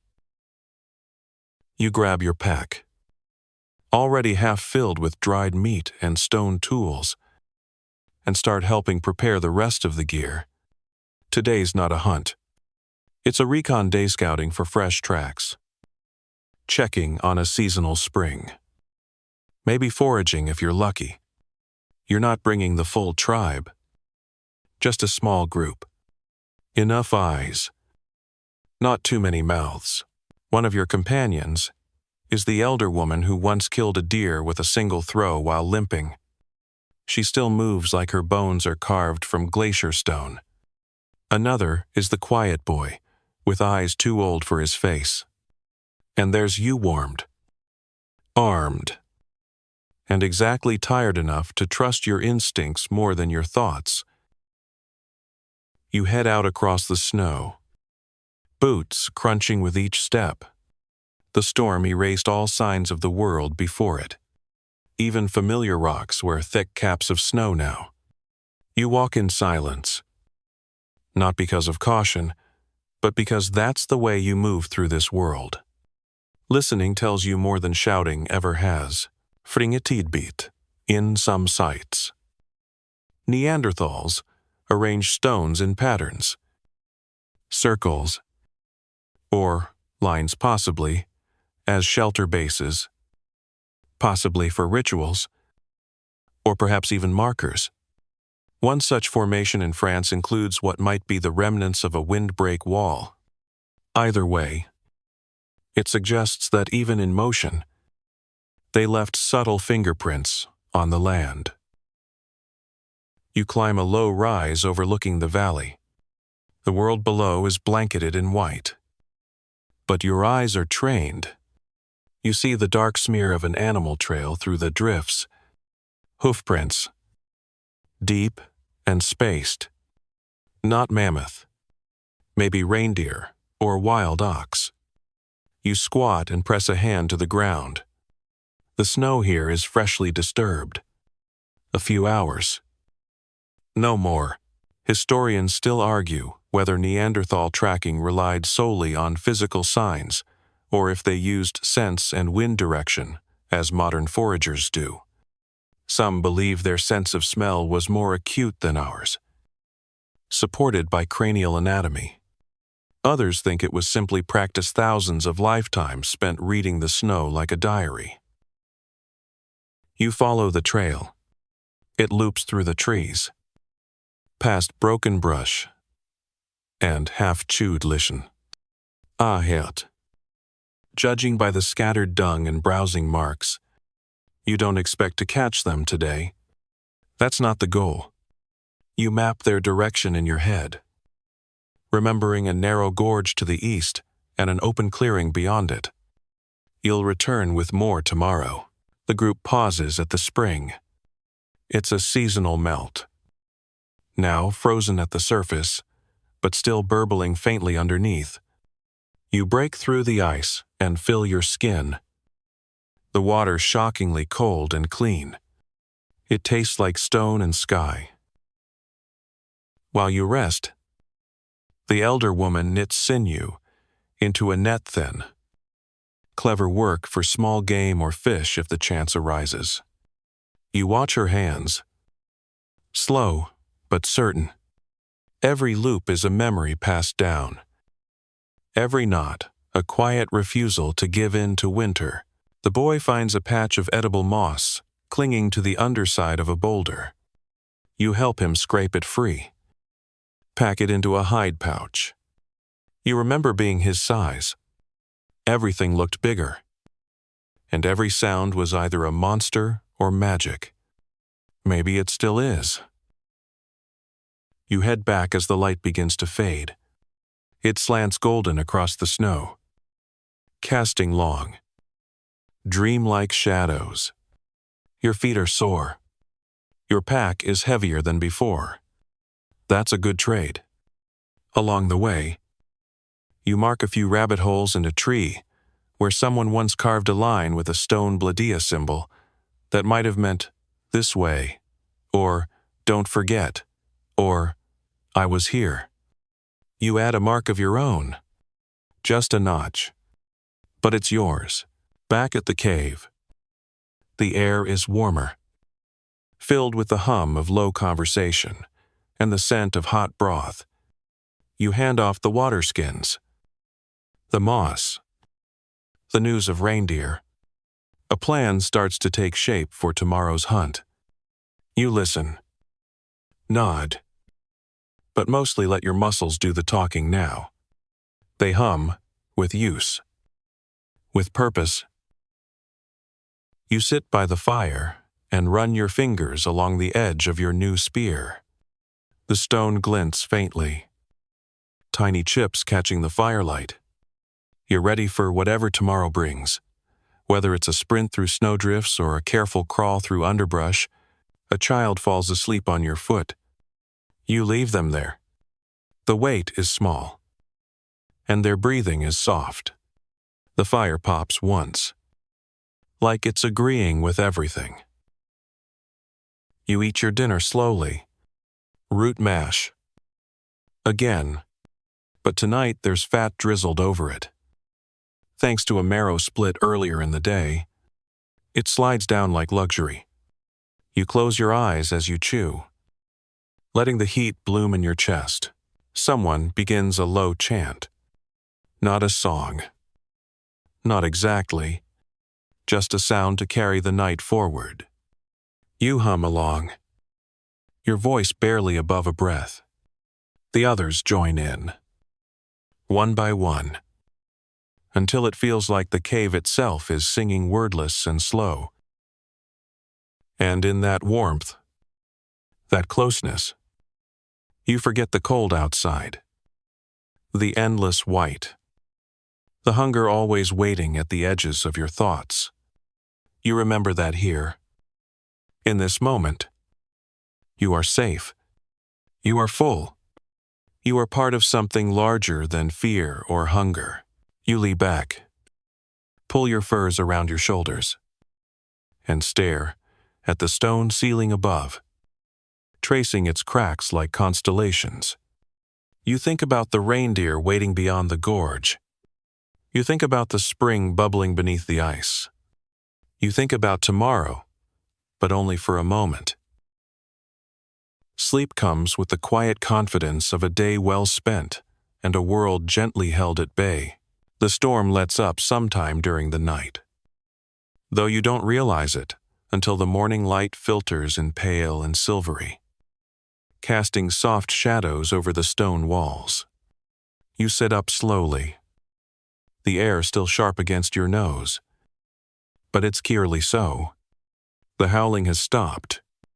The wind has gone wherever it goes to sulk when it's not wrecking everyone's plans. You blink the sleep from your eyes and reach for your boots, which are, miraculously, dryish and still vaguely foot-shaped. Others are waking too. The cave smells of ash and stretched sinew. Someone's already rekindling the fire. And another is softly snoring, with a bone comb still in their hand. You let them sleep. They've earned it. You pull your new spear from its resting place and test its weight. The balance feels good. You can tell today is a leaving the cave kind of day. Mainstream fact. Neanderthals were nomadic foragers, often returning to favored campsites seasonally. Depending on game migration and available resources, though many lived in caves when possible, they also used open-air shelters and moved frequently in smaller bands to avoid over-harvesting one location. Life on the move wasn't chaotic. It was carefully cyclical. You grab your pack, already half filled with dried meat and stone tools, and start helping prepare the rest of the gear. Today's not a hunt. It's a recon day scouting for fresh tracks, checking on a seasonal spring, maybe foraging if you're lucky. You're not bringing the full tribe, just a small group. Enough eyes, not too many mouths. One of your companions is the elder woman who once killed a deer with a single throw while limping. She still moves like her bones are carved from glacier stone. Another is the quiet boy, with eyes too old for his face.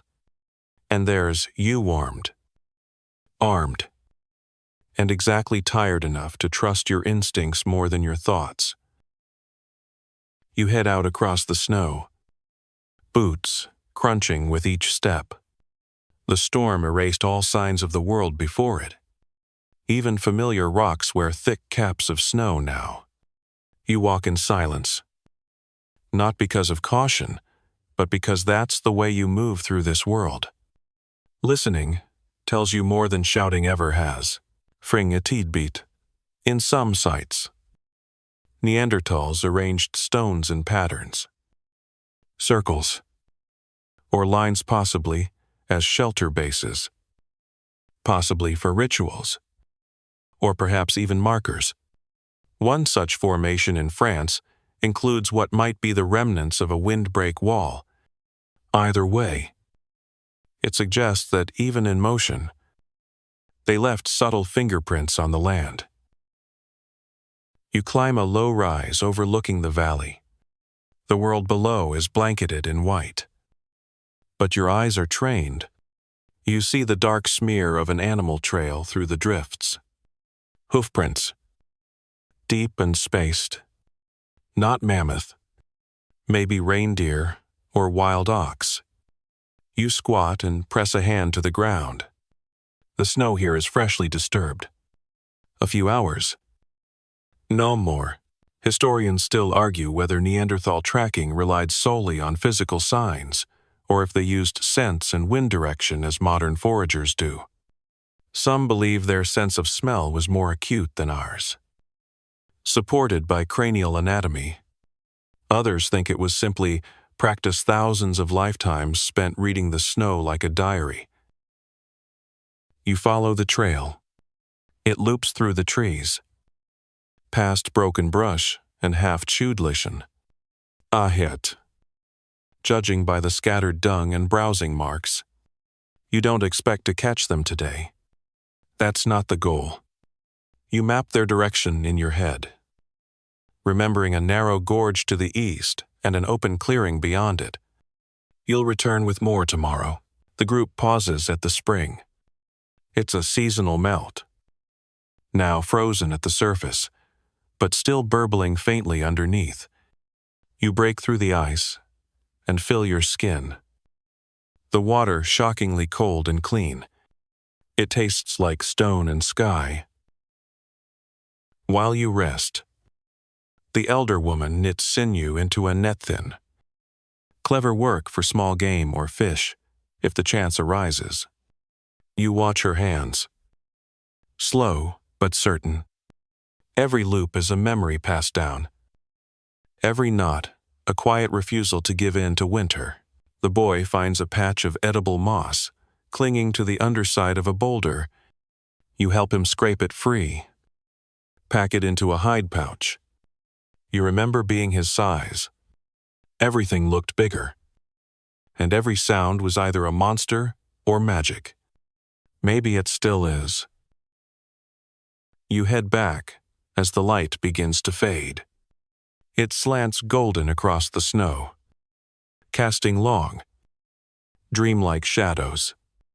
Your feet are sore. Your pack is heavier than before. That's a good trade. Along the way, you mark a few rabbit holes in a tree where someone once carved a line with a stone bladey, a symbol that might have meant "this way," or "don't forget," or "I was here." You add a mark of your own? Just a notch. But it's yours. Back at the cave. The air is warmer, filled with the hum of low conversation and the scent of hot broth. You hand off the water skins, the moss, the news of reindeer. A plan starts to take shape for tomorrow's hunt. You listen, nod, but mostly let your muscles do the talking now. They hum with use, with purpose. You sit by the fire and run your fingers along the edge of your new spear. The stone glints faintly, tiny chips catching the firelight. You're ready for whatever tomorrow brings. Whether it's a sprint through snowdrifts or a careful crawl through underbrush, a child falls asleep on your foot. You leave them there. The weight is small, and their breathing is soft. The fire pops once, like it's agreeing with everything. You eat your dinner slowly. Root mash. Again. But tonight, there's fat drizzled over it, thanks to a marrow split earlier in the day. It slides down like luxury. You close your eyes as you chew, letting the heat bloom in your chest. Someone begins a low chant. Not a song. Not exactly. Just a sound to carry the night forward. You hum along, your voice barely above a breath. The others join in, one by one, until it feels like the cave itself is singing wordless and slow. And in that warmth, that closeness, you forget the cold outside, the endless white, the hunger always waiting at the edges of your thoughts. You remember that here. In this moment, you are safe. You are full. You are part of something larger than fear or hunger. You lean back, pull your furs around your shoulders, and stare at the stone ceiling above, tracing its cracks like constellations. You think about the reindeer waiting beyond the gorge. You think about the spring bubbling beneath the ice. You think about tomorrow, but only for a moment.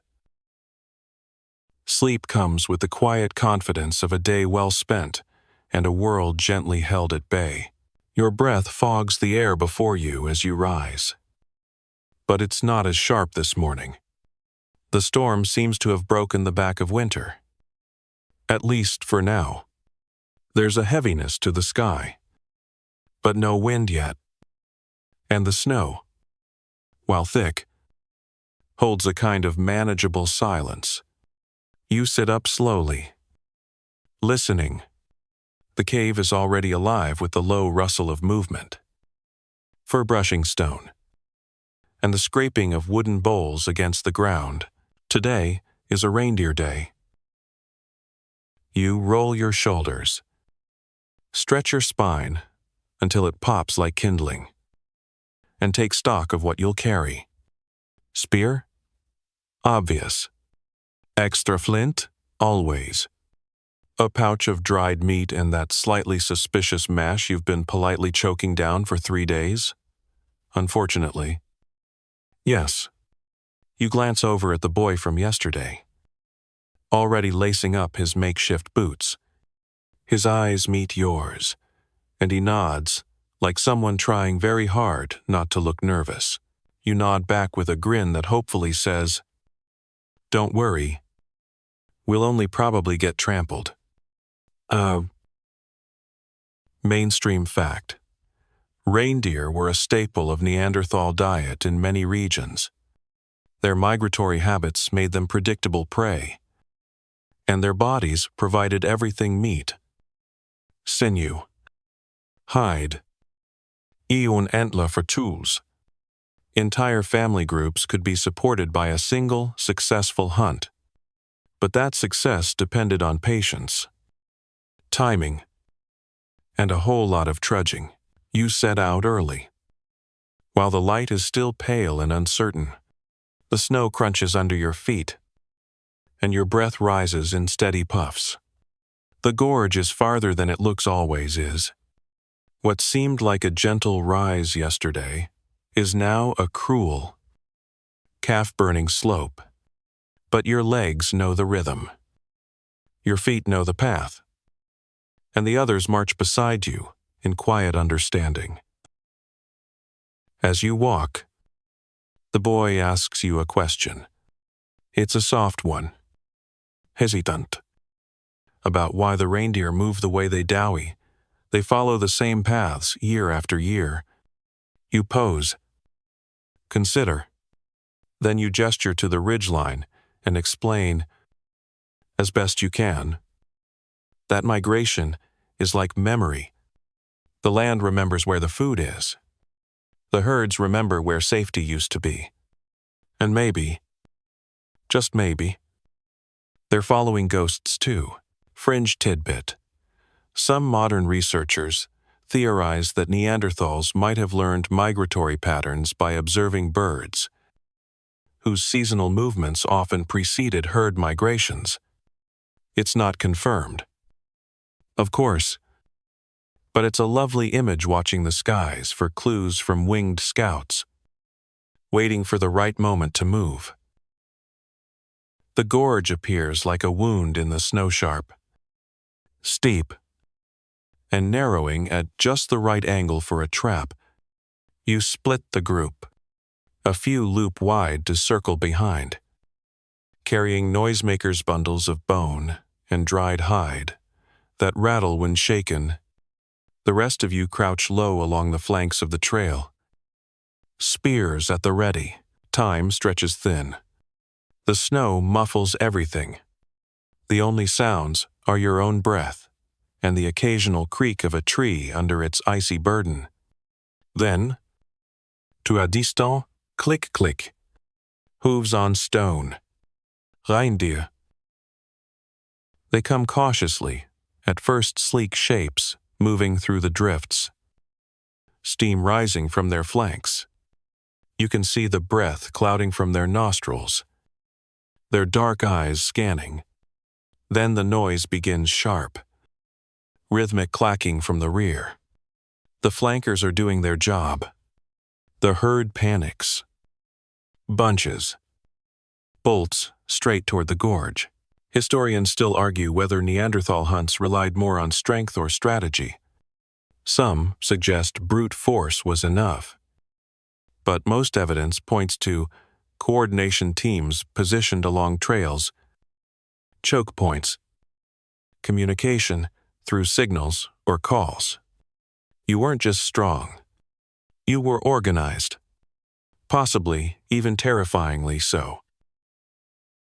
You leap up as the first reindeer passes, muscles coiled. Spear, ready. You hurl it in a fluid motion.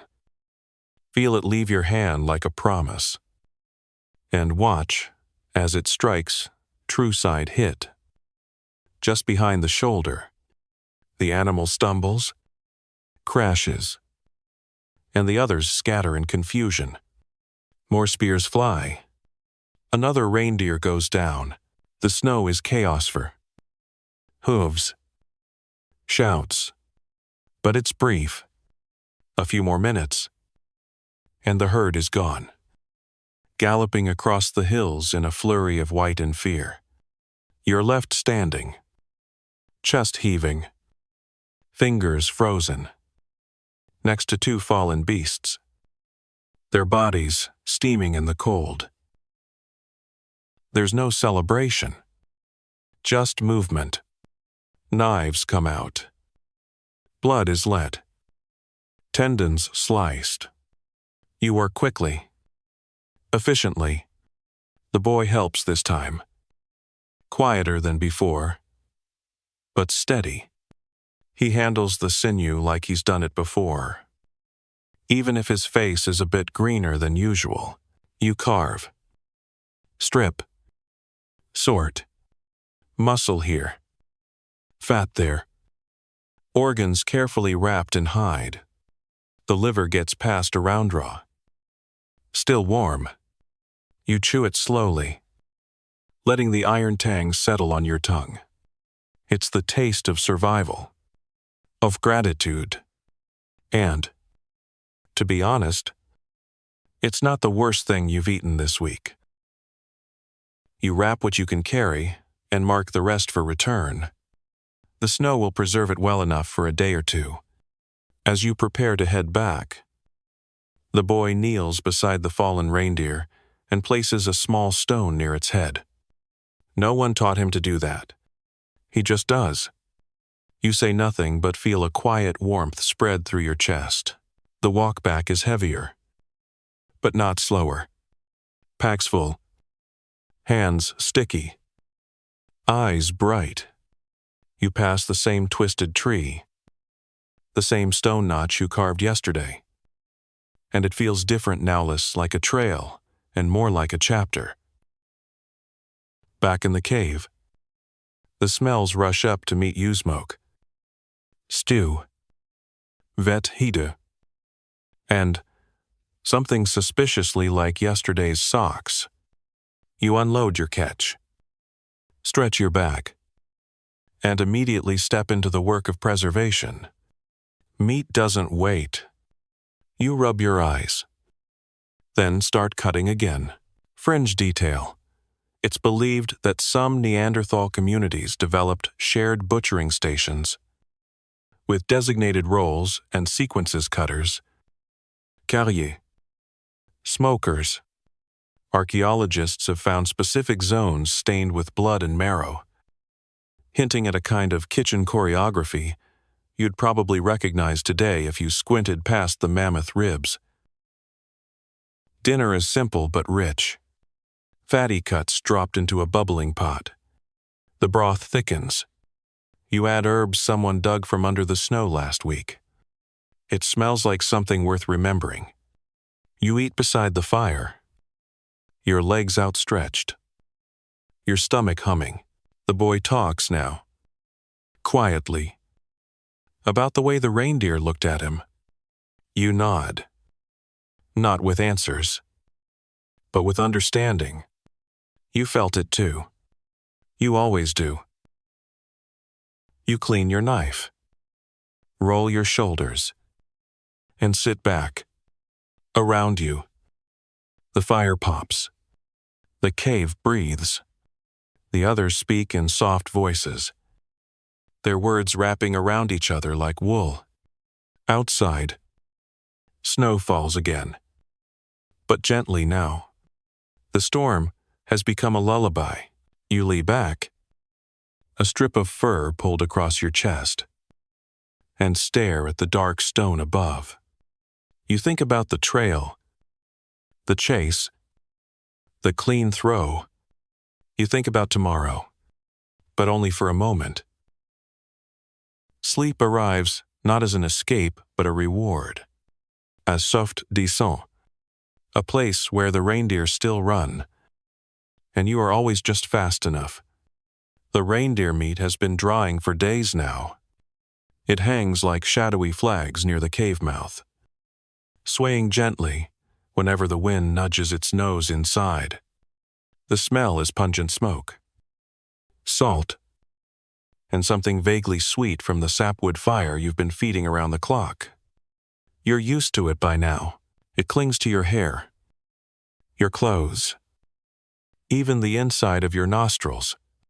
You couldn't escape it if you tried. But honestly, You're not trying. It smells like survival. You sit near the fire, one knee drawn up, watching a strip of tendon twist and darken on a rack. The boy from the hunt is still asleep nearby, face buried in furs, one hand twitching with dreams. You smile. Let him rest. He's earned it. His throw yesterday nearly clipped your foot, but it also distracted a second reindeer long enough for someone else to get a clean shot. Accidental teamwork. The best kind. Today isn't a travel day, or a hunt, or even a crafting sprint. It's what you call a cave day, which means routine maintenance of everything from tools to toes. You glance at your feet, then sigh, and start peeling the hide boot away from your left one. The sock comes next. Then the horror show beneath it, cracked skin, a hint of frostbite around the edges, and a smell that could probably qualify as a non-lethal weapon. Mainstream fact: Neanderthals endured harsh cold climates, especially in Europe, and their bodies adapted accordingly: stockier builds, wide chests, and possibly shorter limbs, all helping to conserve heat. But even then, frostbite and infection were real risks. Foot care wasn't just vanity, it was survival. You grab a bit of pine resin, mixed with charcoal and fetch your own homemade savvy, and smear it on the cracked skin. It stings. You swear under your breath, earning a raised eyebrow from the elder who's braiding sinew a few feet away. She doesn't say anything, just hums and continues weaving, her fingers moving with a rhythm born from decades of doing this exact thing. Fringe tidbit: there's evidence that Neanderthals used natural antiseptics like birch bark tar or pine resin to treat wounds, and possibly even toothaches.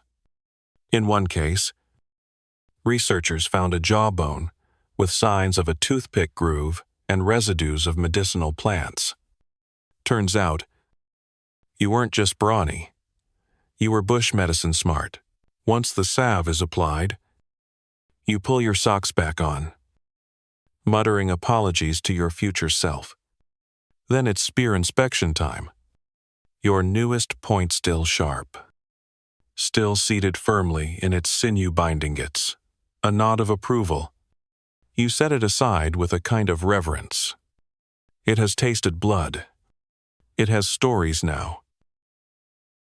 Others are working too. Someone's carving needles out of bird bones. Another is scraping dried hide for tanning. Two kids are playing a surprisingly aggressive game involving a round stone, some knuckle bones, and at least one missing tooth. You don't ask. Historians still argue whether Neanderthals had formal games or just repurposed tools for fun. But certain objects like carved bones or polished stones suggest that play was a part of life, and not just for children. Sometimes, the old ones are the most competitive. After a lunch of rehydrated root stew, you try not to gadget tastes like despair and damp moss. You decide it's time to check the cave walls again. Not for cracks or leaks. For messages. You wander to the back chamber, where the soot-darkened stone holds more than just heat. There are marks here, lines etched with flint, fine curves, scratched symbols. Some are fresh, others older than any voice still speaking. You run your fingers over a spiral, its edges smoothed by time. You don't know what it means. Maybe no one does. But it's here. It was important enough to be carved, and that makes it sacred in its own way. You add a mark of your own, just a simple arc. Maybe someone will see it later and know you were here. Maybe not. But for a moment, the act of carving Feels like speaking across time. You return to the fire and help the elder with her braid work. She hands you a bundle of sinew, and you take over while she rests her gnarled hands. Your fingers are slower, less sure, but she watches with a quiet nod of approval. You're learning, always learning. As dusk folds in, the light from the cave mouth dims. The snow outside has stopped again, but the cold remains a silent pressure on the air. A constant reminder not to get cocky. You add a log to the fire and watch the sparks drift upward like lazy fireflies.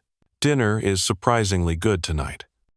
Someone found the last of the dried berries, and they've been boiled into a sauce that almost distracts from the boiled mystery meat. It's been poured over. You savor it anyway. Flavor is rare. Flavor is a miracle. After eating, the stories begin. Tonight's tale is about a great hunter who was turned into a bear by jealous spirits, only to return in dreams and warn his people of bad winters.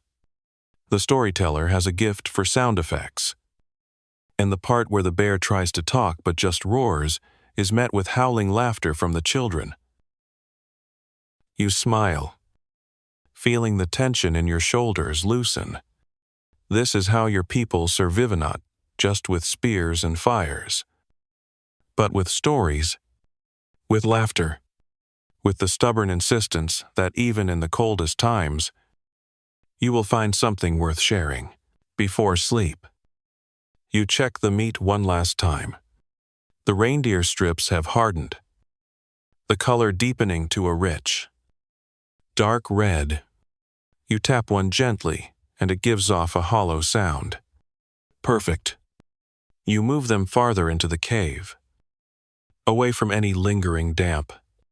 You want these to last. The boy is already curled up in his corner, hugging the same bear-shaped rock he's taken a liking to. You pull a hide over his shoulders and settle into your own spot. Your bones atch. Your mind drifts. Outside, the wind moans faintly through the trees. You know another storm is coming. But not tonight. Tonight, you sleep under stone and story. Full belly, warm fire, good tools. You made it through another day. And that's more than enough. Your eyes close slowly. The crackle of fire becomes a lullaby. The dreams come quiet. Wandering things, made of snow, stone, and the whisper of someone carving a mark in the dark. The cave smells of resin and reindeer, soot and old breath, like a stew of survival, slow-cooked over months. You wake to the quiet sounds of early motion, someone coughing, someone stretching with a grunt, someone shuffling to the meat rack with the kind of reverence usually reserved for sacred rituals. You open your eyes slowly, as if you can delay the inevitable stiffness just by pretending to be a rock for a few extra moments. But the cold finds you anyway, slipping in through the seams of your fur blanket like it owns the place. You sit up, squinting into the pale morning. Light spills in across the cave floor. Silvery and hesitant. Outside, the snow glows like it's lit from beneath.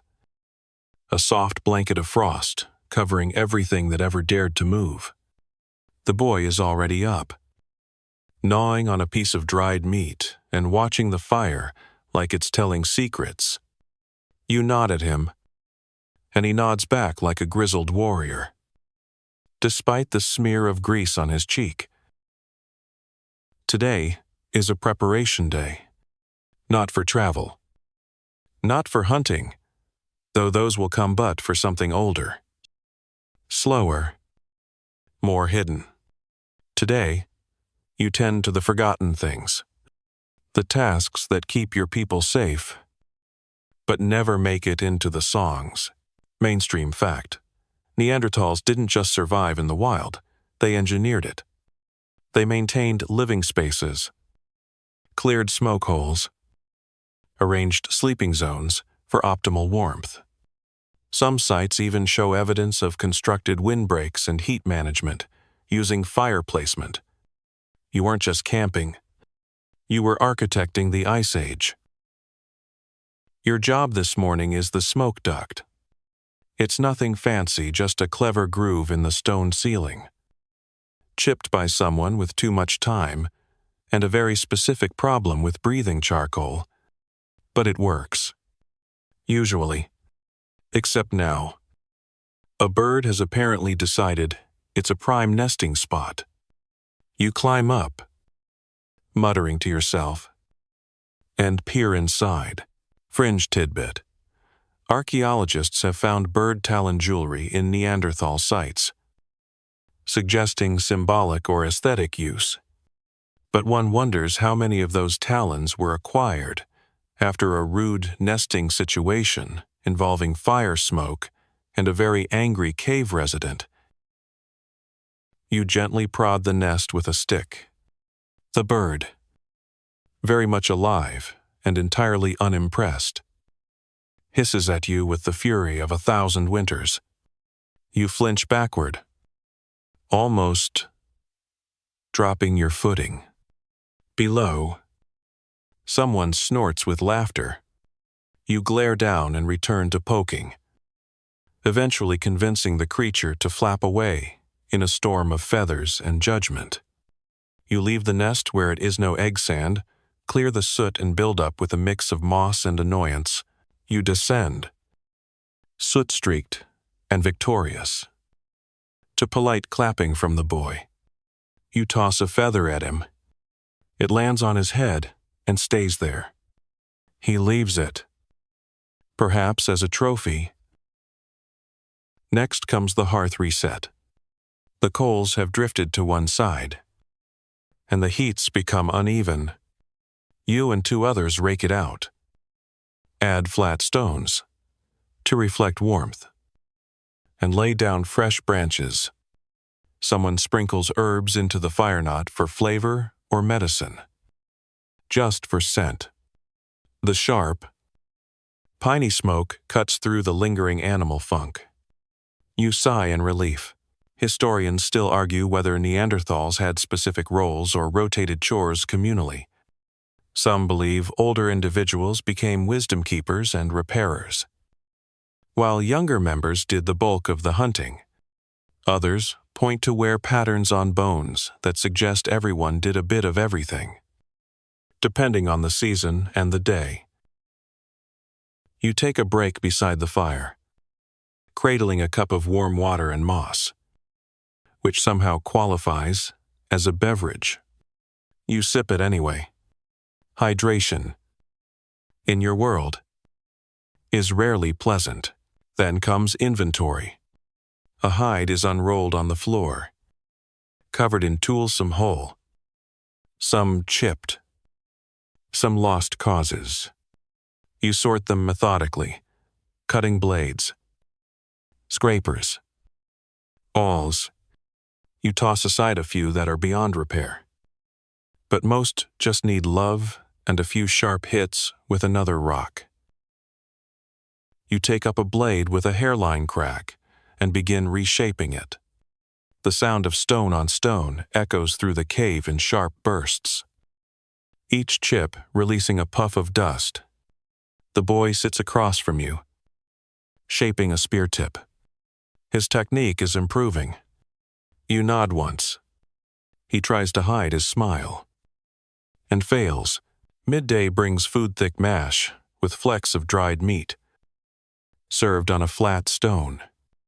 You eat it slowly, staring into the fire, feeling the heat seep into your fingers. Around you, the others eat in silence or hum softly. It's not unhappy, just efficient. That's how life feels in the cold, like a series of well-planned steps across a frozen pond. No room for slips. You spend the afternoon checking the outer perimeter. Snow has drifted higher against the windbreak wall you built last week. You kick it down a bit. Pat it firm. A set of fox prints, zigzags, near the cave mouth, probably sniffing for scraps. You drop a bone away from camp.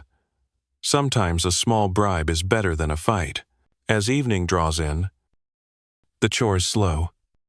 Someone plays a hollow bone flute, its notes curling like smoke through the cave. The boy draws patterns in the ash near the fire spirals. Stars. Maybe animals. Maybe dreams.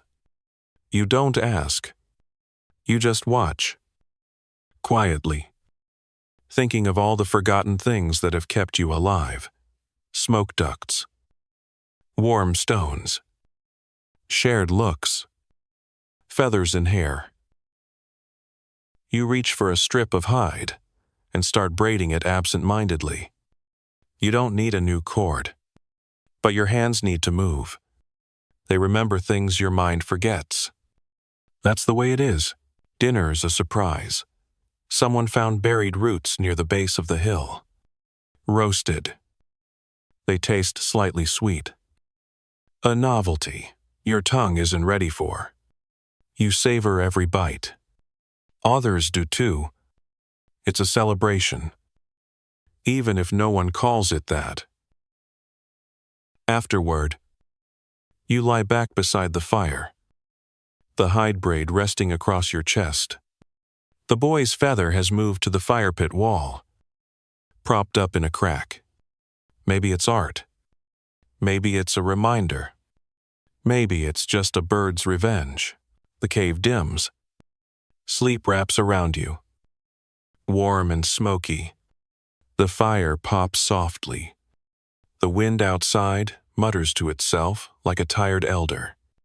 And you, soot-streaked and content, drift off with the knowledge that the world outside is still wild, but inside, you've made something steady. Tomorrow, the trail will call again. But tonight, it's enough to lie still, to rest, to remember that survival isn't always about the hunt. Sometimes, it's about keeping the smoke flowing just right. The fire burns low. Just a ring of embers, casting sleepy light across the stone floor. You blink awake to the dull ache of slept-on limbs and the persistent buzz of a cold morning trying to crawl inside your furs. You shift, crack your back, and peer toward the mouth of the cave. Snow again. Of course, it never stops for long. But today, it's lazy flakes, drifting down like lost thoughts, piling gently instead of howling in your face. You sit up slowly. Around you, the others stir in similar patterns. Half grunts, deep yawns, the universal sound of joints protesting their continued existence. The boy is already half-dressed, fumbling with his belt and muttering under his breath about knots. You raise an eyebrow. He shrugs. You take pity and help. Because there are some things no one should have to wrestle with first thing in the morning. You chew a bit of dried meat as you gather your tools. Today is not a hunt, nor a repair day. It's something harder, a scavenging day, not for meat or hides, but for answers. Mainstream fact: Neanderthals buried their dead, or at least intentionally covered them. Many burial sites show bodies placed carefully, sometimes with items like stone tools or flowers. This suggests awareness of death, maybe even ceremony. But it also means they returned to places marked by memory, even after time had passed. You and a small group are heading to a cave used long ago, before the last storm changed the terrain. It was abandoned after a rockfall, but someone said they saw smoke near it last week. That could mean shelter or trespass. Either way, it's worth checking. You set out with quiet resolve. Boots packed with moss for warmth. Spear strapped across your back. The trail is unfamiliar under the new snow. The world reshaped into smooth, white anonymity.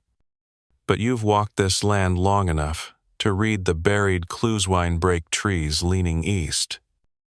A crescent-shaped dip where a mammoth once fell. Now just a soft hollow in the snow. The air tastes of ash and pine as you breathe deeply. Scanning the horizon.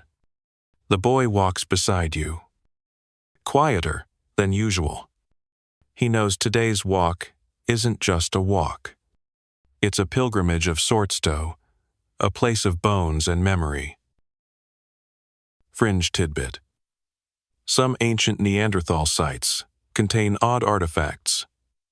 In burial contexts, like a bear skull, placed near a body, or a circle of stones enclosing a grave. Scholars argue whether these were spiritual rituals, aesthetic choices, or simply that one guy's weird idea. The line between religion and routine was probably blurrier than we can imagine. The cave appears mid-morning more, a yawning crack in the hill, than a shelter.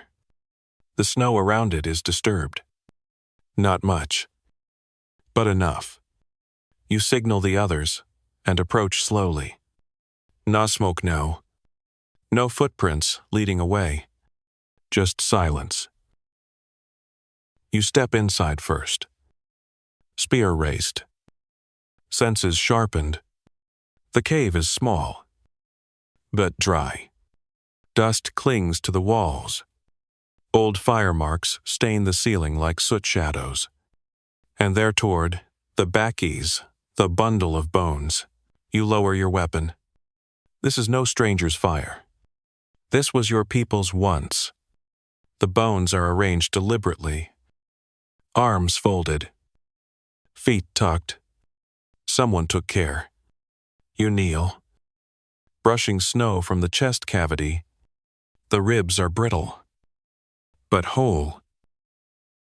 Historians still argue whether Neanderthal burial was purely practical keeping, scavengers away, or spiritual. Was there a belief in an afterlife? Was the body seen as sacred? Or was it simply habit burying the dead because it felt wrong not to? You place a small stone beside the skull. The others do the same. The boy hesitates, then removes the feather from his hair and lays it down gently. You nod. Further inside the cave, behind a slab of collapsed rock, you find a bundle of tool knives, a spearhead, and a bundle of dried herbs tied in old sinew, left as offerings. Maybe. Or spares. You take the tools, not out of greed, but out of continuity. They belong to the tribe.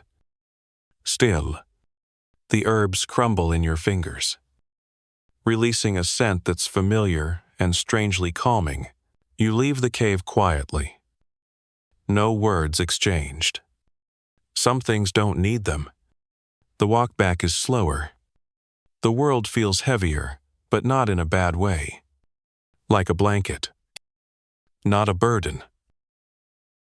Along the way, the boy asks if that was a family member. You shrug. Because maybe, could have been, might still be. That's the strange thing about being part of a long line of people who never really leave. Everyone feels familiar, eventually. Back at your cave, you return the tools to the elder.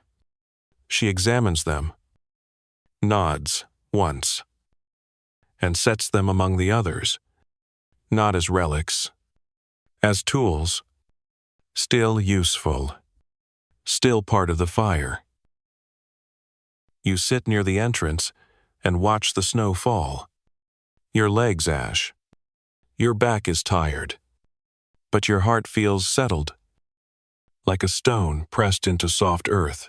Dinner is quiet. Even the children seem subdued, as if they know something deeper passed between all of you today. The fire crackles. The stew steams. The night unfolds gently. You sleep, facing the cave mouth tonight, eyes half open, as if watching for something or someone to return. The wind whispers through the trees. You listen, and you dream not of mammoths or hunts, but of circles of stone and feathers laid gently beside bones. You wake up feeling older than you actually are. Maybe it's the cold. Maybe it's the weight of memory after yesterday's walk to the burial cave. Or maybe it's just that your sleeping fur has developed a suspicious draft. You sit up slowly, bones creaking, and glance around. The fire is still alive. Barely. Someone fed it during the night. Bless their smoke-singed soul. You stretch your arms overhead and roll your shoulders until they crack like frozen branches. Outside, the wind is back, whistling low and steady, like it's practicing a mournful tune. But the snow has slowed. There's blue in the sky, just a strip, but enough to stir the sense that you should do something ambitious today. So, you do the Neanderthal equivalent of checking your to-do list. You check your hands. If they're sore, if you rest, if they're twitchy, you build. Today, your hands are twitchy. Mainstream fact. Neanderthals were skilled toolmakers, using the levalloy technique to prepare stone cores that could be shaped into blades, scrapers, or spear tips. This wasn't just hitting rocks together, required forethought, muscle, memory, and planning several steps ahead. You grab a few promising stones from the pile near the fire and head outside to the sheltered spot behind a jutting boulder. It's where you go when you need quiet and room to work. The wind wraps around the rocks, muffled and distant, like it respects the concentration required to shape a life-saving edge. You sit cross-legged and set the stones before you. Your favorite hammer stone round. Smooth, dependable fits into your palm like a thought you've held a long time. You examine your coarse stone, turn it over, then strike. The first flake comes clean. The sound is satisfying. A sharp snap that cuts through the cold. You smile. It's going to be a good flint day. Fringe tidbit. Some Neanderthal tools were so finely crafted that modern flint knappers study them as textbook examples of precision. A few tools even show symmetrical design, suggesting not just function, but aesthetic choices. Beauty. Apparently, it was not reserved for cave paintings alone. You fall into rhythm. Tap. Rotate. Chip. The flakes pile up like frozen petals around your knees. Each tool you shape has a personality: one, narrow and long for cutting hides. Another squat and serrated for scraping sinew. It's a conversation between stone and survival. The boy shows up halfway through the morning. Quietly, sitting beside you. You pass him a core. He nods and begins clumsily trying to mimic your movements. His flakes fly off in random directions. One grazes your shin. You grunt, but not angrily. He's trying. Historians still argue whether Neanderthal tool skills were formally taught or learned through observation. Some signs suggest apprentice-style learning. Juvenile bones, found with wear patterns on fingers from repeated tool use. Others think the knowledge was passed through imitation, gesture, and trial and error. You show him how to hold the hammerstone lower, how to listen for the ring of a clean break. He nods, tries again. Better. His next flake comes off with a satisfying snap. You raise your eyebrows in approval. He grins. Later, someone brings out a bundle of hides to soften and shape. You join in, switching from flint to fur like it's just another page in the same story. You work the skin by hand, rubbing it with fat and scraping the inner membrane. It smells awful. Your arms ache. But it's the kind of work that brings warmth before you've even made a coat out of it. By midday, a gentle snow begins to fall again. Light flakes drift into the fold of your hood as you stretch your back and walk to the fire for a drink. The others are there, chewing quietly on dried marrow and passing around a cup of lukewarm pine broth. You sip it and wince. It's like drinking a wet tree, but it's warm, and that's what counts. You talk about the tools who needs a new scraper, who broke their blade skinning that boar last week, who accidentally chipped their spearhead trying to split frozen bone. There's light teasing, a few raised eyebrows, and one very dramatic retelling of a heroic sharpening session gone wrong. As evening arrives, the boy presents you with his finished blade.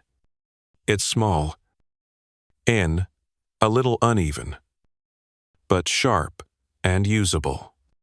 You nod solemnly, then offer him one of your own sleek, clean-edged, and wrapped in a scrap of hide. He stares at it like it's glowing. You ruffle his hair and walk away before the moment gets too sentimental. Dinner is hearty thick reindeerstow, root mash, and a rare treat, boiled berries. The sweet tang cuts through the heaviness, and for a moment, the firelight makes everything feel golden. You listen as an elder hums a wordless tune, one you've heard since childhood. It loops and lilts, weaving between the crackling fire and the slow clatter of spoons on stone. Before bed, you return to the tool pile and place your best blade at the top, not for display, just so the next person has something to work from. That's how this life works in Good Thing Left Behind, to make someone else's path a little easier. You lie down beside the fire, pulling your furs tight, the scent of flint dust still clinging to your fingertips. The boy curls up nearby, cradling his new tool like a treasure. The wind murmurs outside, softer now, as if the world is pleased with your efforts. You fall asleep thinking of stone, how it breaks, how it lasts, how it remembers the shape of your hands long after you're gone. The sound of wind slapping snow against stone greets you before your eyes even open. It's a hungry sound, the kind that eats warmth and hope in equal measure. You groan softly and pull the fur higher over your head, but the chill still finds its way in, curling around your toes like a disapproving ancestor. Someone sneezes nearby. Someone else curses softly under their breath. Another storm has rolled in overnight, and this one doesn't sound like it plans to leave quickly. You finally sit up and peer around the cave. The fire's been reduced to sullen embers, and most of the others are still bundled up tight in nests of hide and fur. Only one person is moving, the elder, who never seems to sleep. She's poking at the coals with a stick and humming something too old to have words. You get up, stretch, and shuffle over to join her. She hands you a piece of charcoal hard root to chew. You nod gratefully and pretend it doesn't taste like dirt that's given up. Mainstream fact. Neanderthals didn't just ride out the cold. They adapted to it in almost every imaginable way. From altering the architecture of their shelters to changing their diet seasonally, they evolved behaviors to endure long winters, including periods of being largely cave-bound. Archaeological evidence suggests some winter seasons lasted weeks without sun. Today is a hunker-down day. The snow screams outside, making travel pointless and hunting dangerous. But that doesn't mean you sit idle. There's always something to do, even if it's just staying warm and staying sane. The boy is awake now, blinking sleepily and trying to coax his legs into leaving his blanket. You toss him a piece of sinew to braid a quiet task, but it keeps fingers busy and minds calm. He catches it without looking and starts looping it with the half-focus of someone still half-dreaming. You start mending a tear in your tunic, stitching with a bone needle and thread made from gut. The fire needs feeding, so you add pine branches. Their scent thick and biting. The flames lick up, casting dancing shadows that make the walls look alive.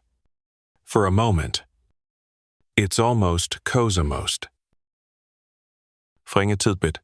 In a few dye sites, archaeologists have found charred plant matter from edible herbs and possibly psychoactive plants. Some believe Neanderthals may have used these to treat pain or simply to get through the long, harsh winters in a state of semi-dream.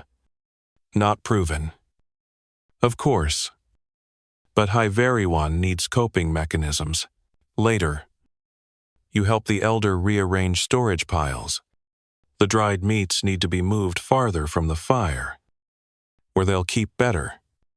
You do it carefully, checking for signs of mold, rot, or sneaky teeth marks. Nothing's been stolen this time, but you find evidence of a mouse, the tiniest paw prints, near a cracked bone. You leave a bit of gristle outside the cave mouth. A peace offering. Historians still argue whether Neanderthals domesticated animals or merely tolerated them. There's some evidence of interactions with wolves, perhaps even early stages of cooperation. But mice? Probably just the first in a long, proud tradition of uninvited house guests. With the food secured, you turn your attention to storytelling.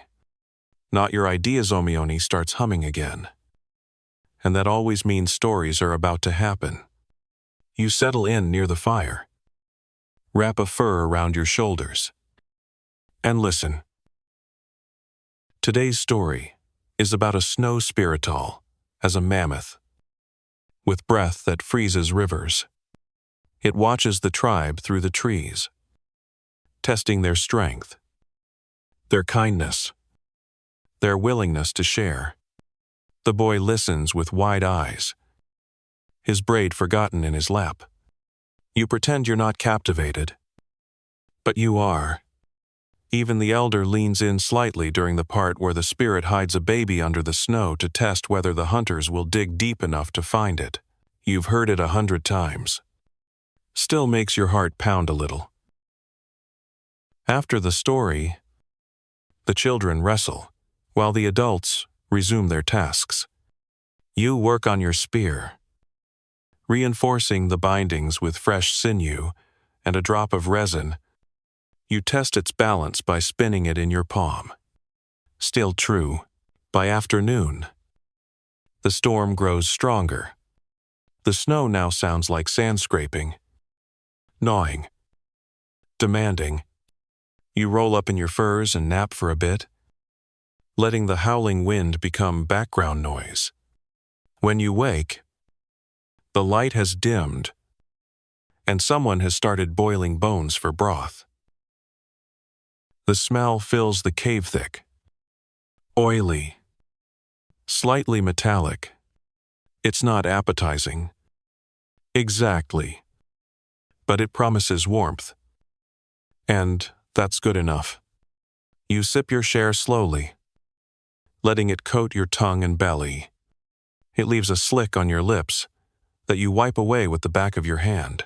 The boy asks you about snow spirits. You shrug, then tell him you saw one once. Years ago. You describe it in great detail. Eyes like cold stars. Fingers like broken trees. Voice like grinding ice. He stares at you, half believing, half terrified. You let the silence hang for a beat. Then, you wink. He throws a piece of bone at you. You duck. Later, the wind starts to die. The cave feels warmer not because it is, but because you've settled into the rhythm of stillness. Shory's done. Bellies half full. Spear sharp. Fire fed. That's as much as anyone can ask for.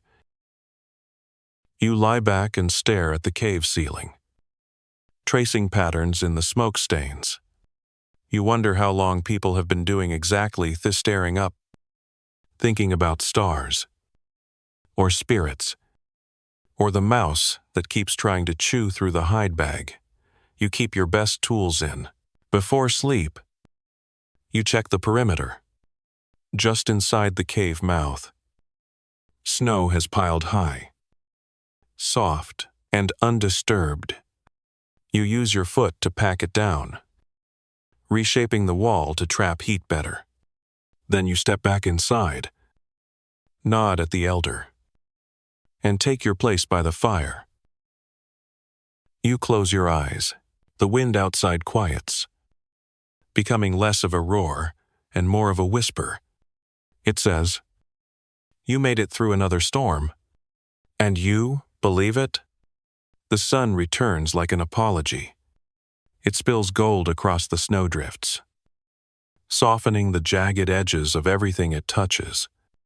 The storm is gone, and the silence it leaves behind is the kind you can feel in your chest, like the moment after a deep breath when you haven't exhaled yet. You blink awake to the surprising sensation of warmth on your cheeks.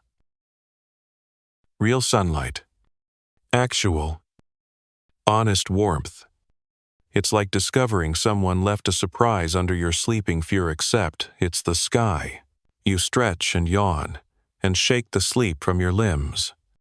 Around you, others stir with the same cautious optimism. The elder tilts her face toward the mouth of the cave like a sunflower, eyelids fluttering. And even the boy doesn't protest the idea of getting up. There's a general agreement, unspoken but felt in every movement. It's a day for gathering. Mainstream fact. Neanderthals didn't just hunt, they foraged too, often moving in groups to collect roots, nuts, berries, and edible leaves. Their diet was more varied than once assumed. Pollen and starch grains found in dental calculus, yes. Ancient tartar reveal a surprisingly plant-heavy menu in certain regions. You pull on your gear, quickly layers of hide, fur-lined boots, and your faithful spear slung across your back. The boy does the same, though he takes longer and ends up looking like a lumpy roll of old rugs. You help him tighten his pack, then nudge him out into the snow with a chuckle. The air is crisp but not biting. Your breath fogs gently in front of you. You squint against the glare of sun on snow. It's bright enough to make your eyes water. So you smear a line of ash across your cheeks to cut the glare trick. You learned the hard way after nearly walking into a frozen creek last winter. Fringe tidbit. Some theories suggest Neanderthals may have used primitive sun protection methods, like ash smearing or even mud masks, not just to reduce glare, but also to protect skin from harsh winds and UV exposure. Neanderthal Spa Day. Anyone? The foraging crew sets off in pairs and threes, boots crunching over the snow. Your target is a nearby slope, sheltered by dense pine and birch, where the snow thins out and root bulbs sometimes cluster beneath the surface. It's a quiet walk, punctuated by the occasional bird call or the thud of someone slipping into a drift. You find a fallen log and start digging with a sharpened stick, prying away snow and soil to reach the treasures below. You find them. Plump roots, knotted like old fingers, but promising starch and sweetness. The boy uncovers a patch of early greenstow, but edible if boiled long enough. You nod at his haul and drop a few twisted bulbs into his bag. It's not glamorous work, but it keeps the fire fueled and the bellies full. Historians still argue whether Neanderthals processed plants in complex ways, grinding seeds, roasting roots, or fermenting. Some grindstones have been found, and traces of cooked starches suggest more culinary experimentation than previously believed. You'd argue they were more inventive than people give them credit, for especially after chewing boiled tree bark for 3 days straight. As the sun climbs, the snow softens, and the air takes on that wet earth smell that makes you feel like spring might actually return one day. You find a patch of bare ground and sit for a moment, letting the warmth sink into your bones. The boy sits beside you, chewing on a root and pretending it doesn't taste like dirt. You share a rare piece of dried berry leather with him, and he lights up like it's a feast. You smile. Small things feel big out here. You head back in the late afternoon. Sacks, heavy with foraged finds. The cave greets you with the smell of old smoke and damp fur. Home. You dump your haul near the fire and stretch your aching shoulders. Others return too, bearing bundles of kindling, twisted mushrooms, even a half-frozen carcass of something vaguely edible. Everyone contributes. Everyone eats. Dinner is stew again, but now with greens, and something that might be a root-based dumpling if you squint and use your imagination. The elder hums as she stirs the pot, tossing in a pinch of dried herbs like a magician, finishing a spell. The boy volunteers to serve, ladling steaming broth into carved bowls with all the seriousness of a tribal elder. He even mutters something that might be a blessing or just an elaborate complaint about how hot the soup is. You thank him anyway and tuck in. After the meal, you sit near the fire and begin preparing the next day's rations. Roots are sliced, leaves bundled, meat salted. The boy watches and copies you. Slowly, but with increasing confidence. You teach him how to braid twine from plant fibers, how to seal food in hide pouches, how to chew bark to clean your teeth. He's less excited about that last one. As the night creeps in, a pale moon rises, lighting the cave in soft silver. You watch it through the entrance, chin on your knees, breath fogging in the cold. The day is done. The food is stored. The fire is alive. There's nothing else to chase tonight. Before bed, you share one last treat, a few crumbled pine nuts and a sliver of honeyed root saved for a day that felt like this. The boy falls asleep, smiling, mouth sticky, and dreams likely sweeter than usual. You lie beside him, listening to the wind wander softly past the rocks. The moonlight shifts, the shadows stretch, and sleep comes on like a slow wave. Today, you gathered, you built, you remembered how even in a harsh world, life offers its gentler edges. And, tomorrow, there will be more work, more chewing, more walking through snow, but tonight, you rest full, warm, and quietly proud. The sound that wakes you is rhythmic, deliberate like a distant knocking, except it's coming from inside the cave. You open your eyes slowly, pupils adjusting to the murky half-light of pre-dawn. The fire is down to its bones again, just faint orange sighs under the ash. You sit up, squinting, and there it is again. Knock. Knock. Knock. It's coming from the corner near the tool pile. You shuffle over, still half wrapped in your sleeping fur, and find the boy already hard at work. He's propped up a small flat stone and is tapping away with exaggerated seriousness, trying to engrave a shape into the surface. You peer over his shoulder. It's supposed to be a mammoth. It looks more like a hairy potato. You grunt. He grins. You nod once and sit down beside him. Mainstream fact: Neanderthals weren't just utilitarian toolmakers. They were artists. Carvings, symbolic marks, and possibly even figurines have been found across sites from Spain to Croatia. Some bones show deliberate scoring that seems to serve no functional purpose. Which raises a curious question. Were these our earliest doodlers? You take a small bone and start scraping it along the wall in slow, deliberate motions.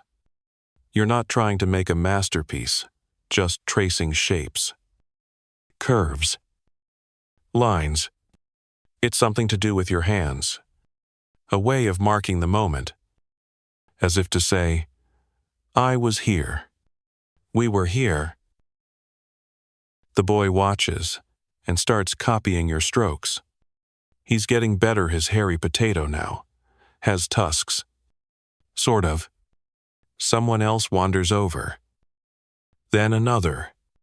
Before long, the morning is filled with quiet scratching, the cave echoing with a strange symphony of creation.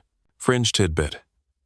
At one cave in France, a ring of stalagmites arranged deep underground suggests deliberate movement and spatial awareness. Maybe ritual. Maybe art. Maybe early Neanderthal interior design. No one knows. But clearly, someone once stood in the dark and decided to make something weird and circular for reasons lost to time. Once the light grows stronger, you set down your tool and stretch. The walls now bear new stories, not words. Exactly. But impressions.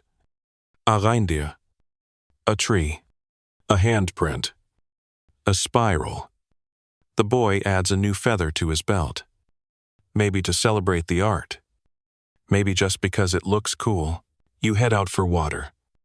The snow is crisp. Not too deep. And the nearby creek hasn't frozen solid yet. You chip away the icy surface with a rock and fill your skin. The water tastes like minerals and snow melt clean and cold enough to make your teeth ache. Back at camp, others are stirring. Someone's tending to the fire. Someone else preparing a fresh hide for tanning. You decide to work on courgette-twisting plant fibers into something strong enough to hold together a spear or a bundle of food. It's repetitive, meditative. Your hands move while your mind drifts. Historians still argue whether Neanderthals had abstract language. They speak in full sentences or rely on gesture and sound. The anatomy of their throats suggests potential for speech, but without written records. The debate lingers like smoke. Still, as you sit twisting cord and humming, you wonder if your hum is the same kind of expression as the cave scratchings, a kind of unsaid sentence, held between breaths. The boy comes over and hands you something wrapped in hide. It's a chunk of bone he's smoothed and carved. On one side is a crude symbol, two jagged lines, meeting like mountains. He taps his chest, then points at you. His name, then yours.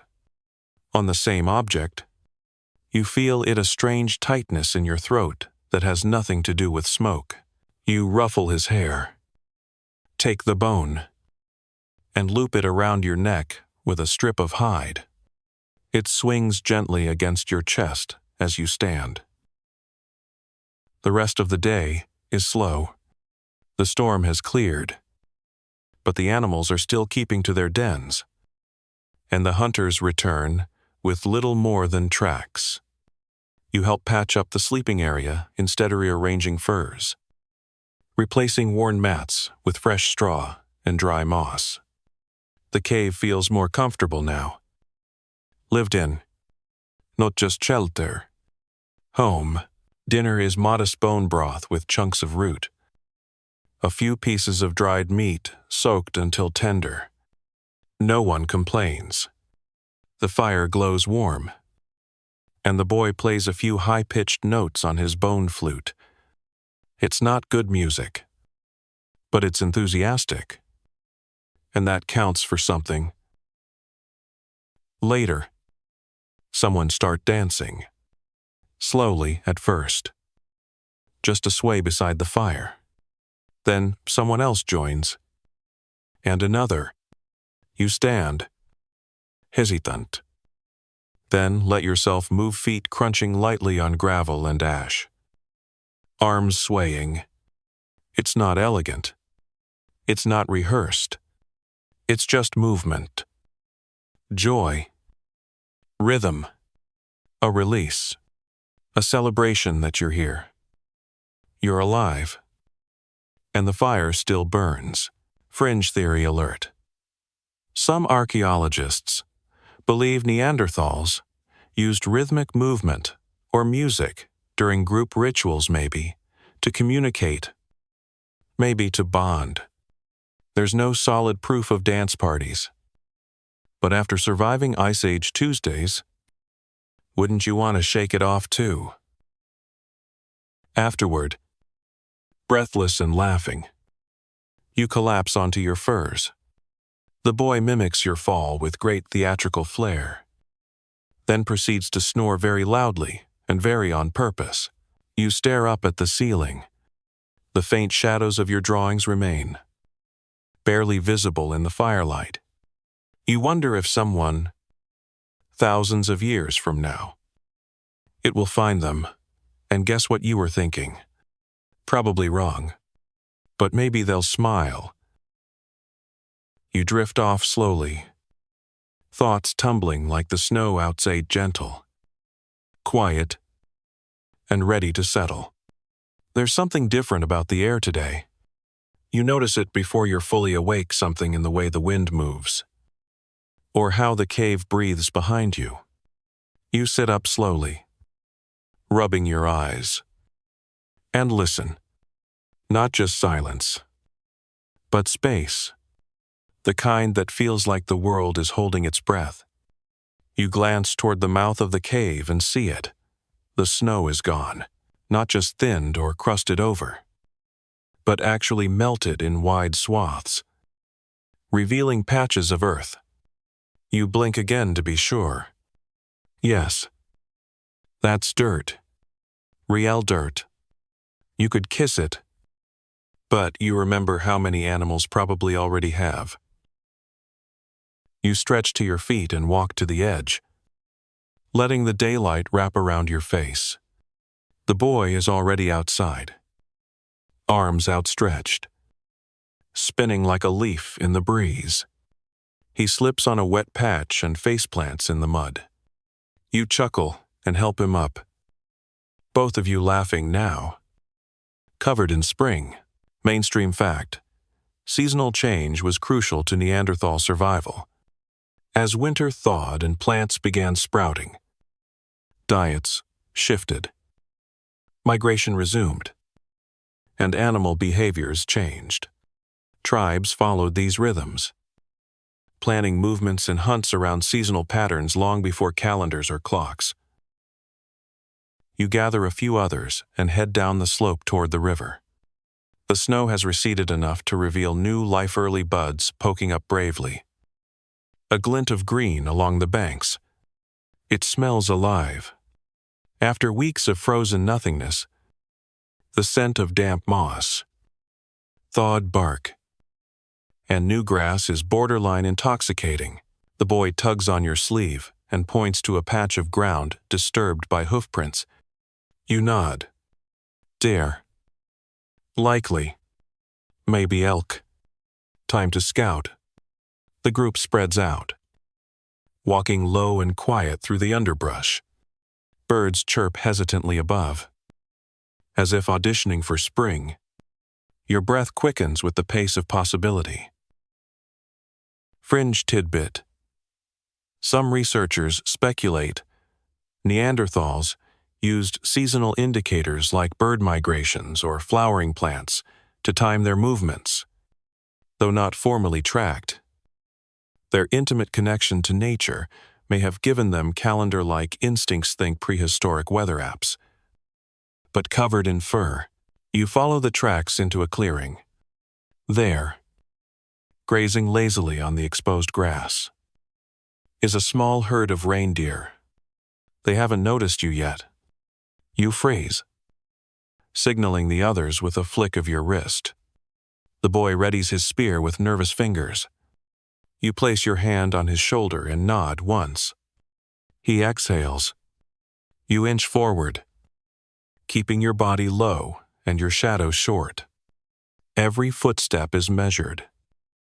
Mindful. The moment is tight as a bowstring. Then, a bird screeches overhead. The herd startles. Legs flash. Tails flick. And like that, they're gone thundering into the trees in a flurry of hooves and panic. You sigh. The boy looks crestfallen. You ruffle his hair. Historians still argue whether Neanderthals primarily hunted large game with direct ambush tactics, or relied more on driving animals into traps and pits. Some sites suggest mass kill strategies. Others point to small-scale precision hunts. Either way, the failure was just as common then as it is now. You head back with empty hands but not empty minds. The landscape has changed. You've mapped it in your head now, where water flows, where chutes emerge, where animals move. Knowledge is the real prize today. The meat will come later. Back at the cave, there's a buzz of energy. People are moving furs outside to dry. Cleaning tools. Sharpening spear tips. Someone even builds a makeshift rack to hang fish, though no one has caught any yet. Hope is a powerful motivator. You pitch in, reinforcing the walls of your sleeping area, adding fresh straw, checking for mold or damp. The boy helps, handing you sticks and making more mess than progress. But it's good mess. Mud is a springtime perfume. Later, you carve out a seat in the sun, letting it sink into your bones. The elder joins you with a bowl of broth, not offering, but simply setting it down beside you. A gift. You nod in thanks. She hums under her breath and works a length of string into a net. You watch, trying to learn through osmosis. It's deceptively complex knots and loops that must be spaced just right to snare fish without losing them. Fringe theory. Some evidence hints that Neanderthals may have fished using nets or traps, but physical remnants are rare due to organic decay. Still, wear marks on finger bones and associated tool types suggest they had more fishing tech than previously assumed. So next time you think primitive, Picture someone untangling fish guts from a surprisingly well-made net. The sun slides down toward the horizon, casting long shadows and painting the snow remnants in gold and amber. You head back inside, cheeks warm, stomach growling. Tonight's meal includes greens bitter but freshened, even a few roasted bulbs you collected earlier. It's not luxurious, but it feels like a feast. Spring always does. After dinner, you show the boy how to make a simple fish hook. It's clumsy at first. Hands are too big for the tiny notches, but he tries. You file the bone down to a point, loop it with sinew, and hand it to him. He examines it like it's a sacred relic.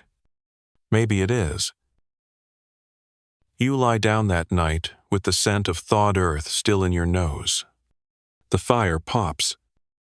The wind has gentled, and the stars begin to reappear above. For the first time in what feels like ages, you don't shiver before sleep. You don't brace yourself for the cold. You just breathe, and smile, and drift. You made it through the worst. You wake to birdsong, real birdsong. Not just the irritated squawks of scavengers or the occasional nighttime owl call, but the full-throated morning performance of birds you haven't heard in months. You blink into the light, warm and pale across the cave floor, and stretch under your furs until your joints sigh like old trees. Spring is no longer a promise. It's here now, undeniable and humming in every blade of new grass, and each swollen bud just waiting to explode into green. Today feels like a day to wander. Not far. Not with any urgency. Just to walk and see. You grab your spear, more out of habit than need, and motion to the boy to follow. He does, bouncing along behind you with the energy of someone who hasn't been stuck inside with frozen socks for 6 weeks. His hair's a mess, and there's dirt on his cheek already. But he's grinning. And that's really the point of spring, isn't it? Mainstream fact: Neanderthal groups didn't stay strictly sedentary. Many followed semi-seasonal movement patterns, traveling between familiar areas as the climate allowed. Spring and early summer were times for exploration, sometimes even contact with other groups for mating, trading, or sharing information. You step over muddy paths and patches of blooming wild onions. The ground squishes satisfyingly beneath your feet. The forest is alive in that quiet way, where every rustle might be a rabbit or a deer or just a particularly dramatic breeze. You stop at a stream swollen with meltwater and watch it burble over rocks like it's trying to wash winter out of its memory. The boy strips off his boots and plunges his feet into the water, shrieking immediately and laughing so hard he nearly falls in. You shake your head, but follow, stepping into the icy current. It stabs up your calves, makes your teeth clench, but it's the kind of discomfort that feels like a reset button. You splash him once, without warning.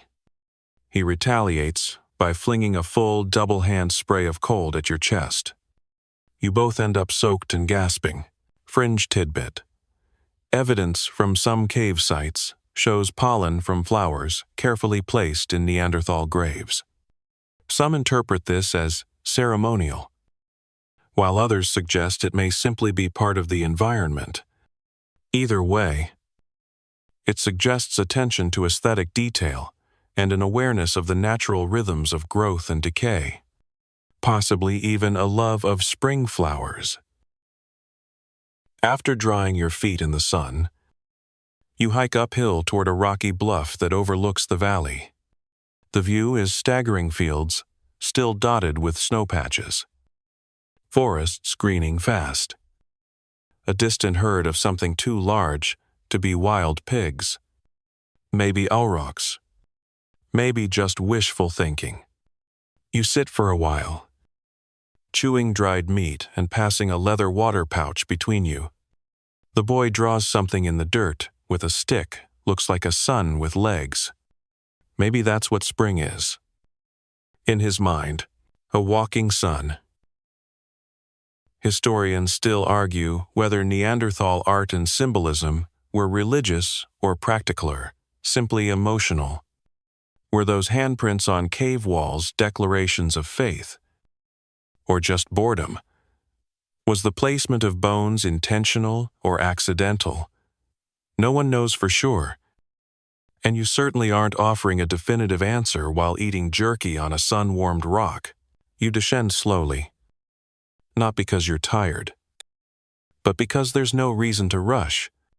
You gather early shoots along the wadeable greens. Little rootlets. Some sprigs of something that smells sharply sour, but goes well in broth. The boy finds a frog, and insists on showing it to you with great ceremony. You pretend to be impressed. It blinks slowly, unimpressed by both of you. Back at the cave, others have returned from their own wandering. There's chatter someone saw tracks from a bear. Someone else found a fallen tree, perfect for carving. Another insists they saw smoke from a distant group's campfire. That last one makes you pause. Smoke. Another group. Could be kin. Could be strangers. Could be trouble. You file it away and help prepare the evening meal spring greens. River fish caught in a net you helped patch weeks ago. And even some dried berries saved from the long winter stores. It smells like a celebration. The elder raises a carved bowl in a quiet gesture of thanks no words. Just a look around the fire that says, "We did it. We came through." Dinner is noisy and fast. Bowls emptied and licked clean. The boy tells the frog story 3 times. Each version longer and more heroic. In the final retelling, the frog saves him from a bear. No one corrects him. That's not the point. Later, you sit by the fire, fingers tracing the carving on the bone pendant the boy gave you. The lines are worn, but still they're his mark. Your mark. On something permanent. You pull it off and set it beside the spear you sharpen nightly, just so it knows it's part of the story too. Fringe theory. Some anthropologists speculate that Neanderthals used talismans bones, feathers, teeth strung together in symbolic ways. Not just for fashion, but for memory. Maybe a necklace meant safety. Maybe it meant a journey. Maybe it was a way of holding on to something too big for words. As the fire dies down, you add one last log, watching the sparks shoot upward like tiny stars that didn't quite make the sky. The boy is curled up, already dreaming.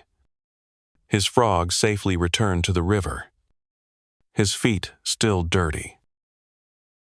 You stretch out, the warm rock behind your back and the night air soft around your face. The cave smells like wet moss, cooked fish, and sleep. You close your eyes and feel the earth turn. The sun walking toward you for another day. Winter has stepped aside, and you're still here. The dream clings to you like spider silk when you wake fleeting images of a great fire. A distant voice calling your name, and something ancient hiding in the shadows of a tree, so old it seemed to breathe. You blink it away, rolling over onto your side as the morning light leaks into the cave in streaks of blue and gold. The fire is mostly ash now, but there's a warm hollow where your back lay all night. You stretch and sit up slowly, feeling the stiffness in your joints earned from days of sleeping on rock and moss. No feather beds here. But at least you've stopped dreaming of icicles clinging to your eyebrows.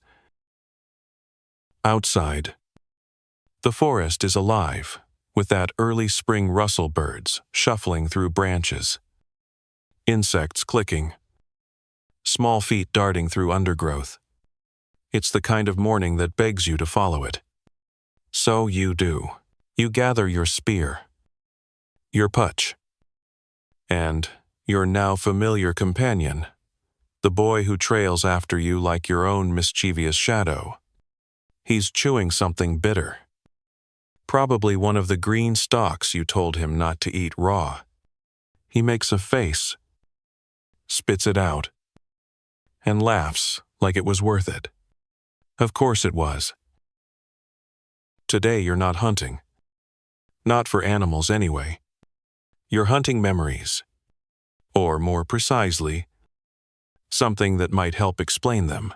Mainstream fact. Some archaeologists believe Neanderthals practiced memory rituals revisiting old burial sites, returning to seasonal shelters, or marking places with objects. These actions suggest a concept of time deeper than simple routine, a kind of prehistoric remembrance.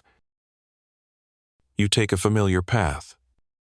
One, etched into your feet, more than your mind, and follow it through twisted trees and along the edge of a crag where the wind always hums like it knows something. There's a place not far from here, a hollow, framed by stone, half swallowed by roots. You haven't been back since last spring. When you reach it, the air feels heavier. The cavelet is small, barely tall enough to crouch inside, and smells faintly of dry earth and something floral. A withered garland still hangs from a branch outside. You duck your head and enter. It's still here. The bones, arranged with care. A small cluster of objects near the wall, a carved stone, a few beads made of polished shell, a bird's feather long faded to a ghostly gray. Not offerings. Maybe, but not trash either. Something in between. Fringe tidbit. One of the strangest items ever found near Neanderthal burial sites. A fossil shell with a natural hole through it, likely strung and worn. Whether as jewelry, charm, or curiosity, it suggests an eye for the unusual and the symbolic. Who's to say what counted as beautiful back then? You sit quietly for a while, tracing the patterns on the stone. Not letters, but line scurves and ridges like the shape of rivers or ribs. Maybe a map, maybe a story, maybe just idle carving. The boy doesn't speak. He sits cross-legged by the feather, turning it over gently in his fingers. You leave a small item of your own, a flake of red ochre you found last season. The color is dull now, but it still holds that deep blood-red hue when the light hits it just right. You place it beside the shell and pat the ground once.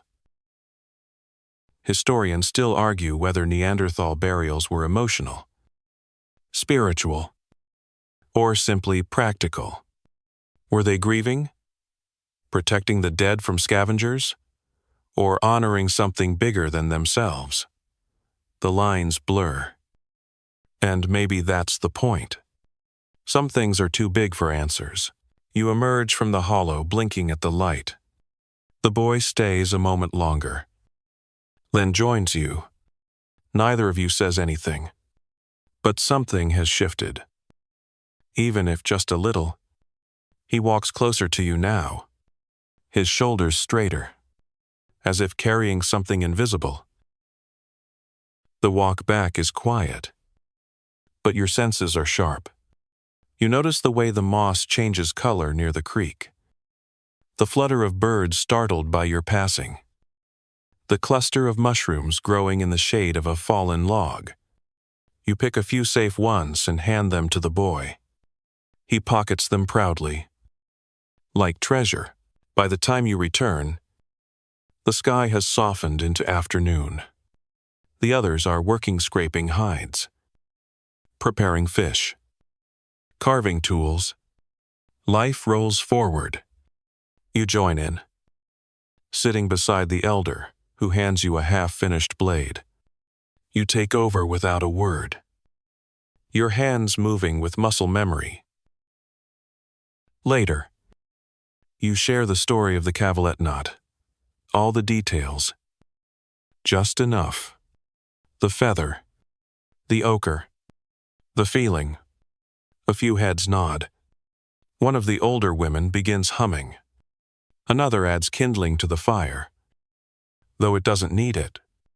No one speaks for a while, but the silence feels good. Shared. Fringe theory. Some suggest Neanderthals had a form of proto-spirituality, an intuitive sense of life cycles and death. Maybe even concepts of afterlife or ancestry. Not religion, necessarily, but reverence, a sense that they were part of something larger, more mysterious. That night, the fire burns brighter, not hotter, just brighter.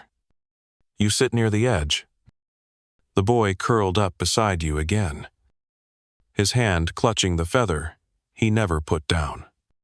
You watch the shadows on the cave wall. For a moment, they look like figures dancing, kneeling. Remembering, you close your eyes and let them stay.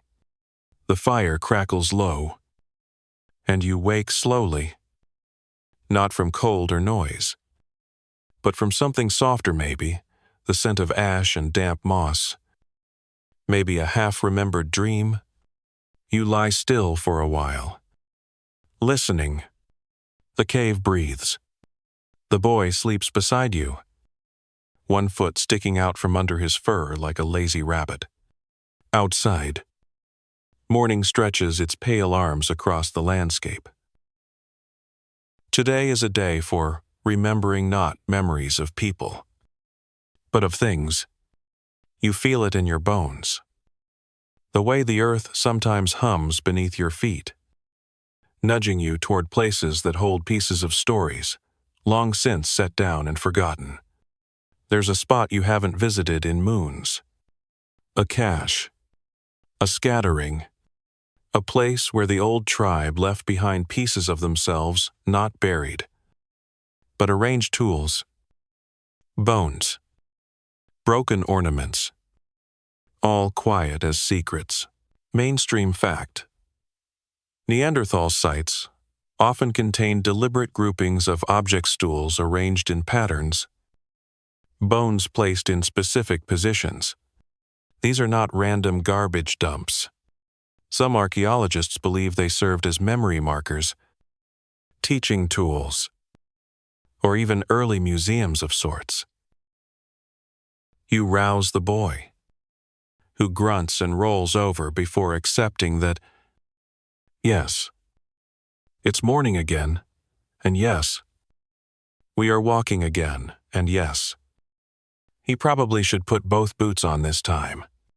You pack lightly water, a dried meat strip, your knife, and the bone pendant still swinging from your neck like a tiny heartbeat. The hike is long but familiar, up past the ridgeline where the moss grows thick and slippery, across the shallow stream that still smells like thaw, and through the boulders covered in lichen, so bright they look painted. You find the place after midday, tucked between stones, like it's hiding. The boy slows, sensing what you do, quiet weight in the air, like the space is waiting to be noticed again.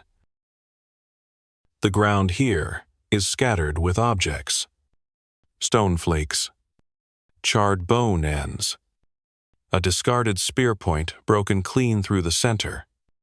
You kneel beside it, fingers tracing the smooth fracture. Someone once knelt here like this, Someone cursed softly under their breath as the spear snapped, and tossed it aside with a grimace. You pick it up now, cradling it like an heirloom, fringe tidbit, at one site. Archaeologists found a circle of deer skulls arranged neatly around a central post hole. Was it a shrine? A trophy display? The result of a very specific dinner party? No one knows. But the intentionality is clear. You guide the boy through the space, pointing out objects. Here, a scraping tool. There, a broken shell necklace. The hole drilled just slightly off-center. He touches everything like it's made of glass. You tell him to feel, not just see.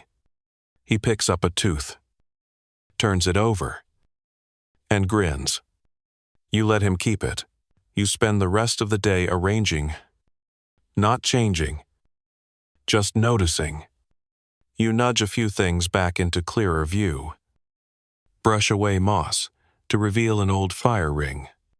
You dig just a little, uncovering a patch of red ochre dust still clinging to the soil after all these moons.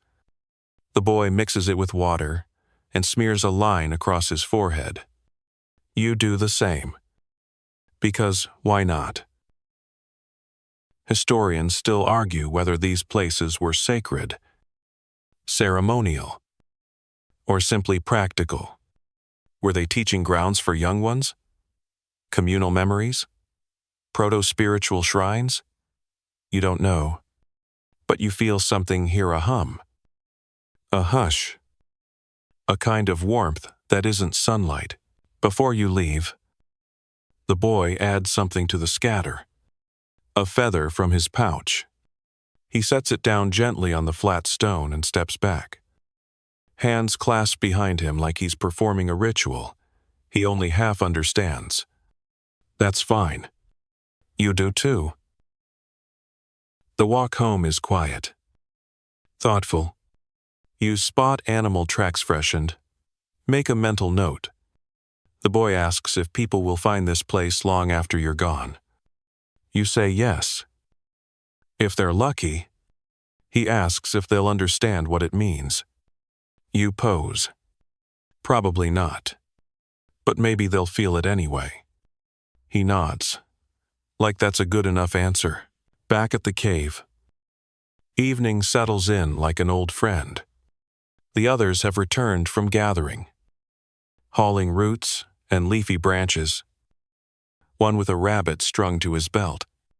It's a modest haul, but enough. The fire is already lit, and you fall into the rhythm of preparing, chopping, stirring, chewing without needing to talk much.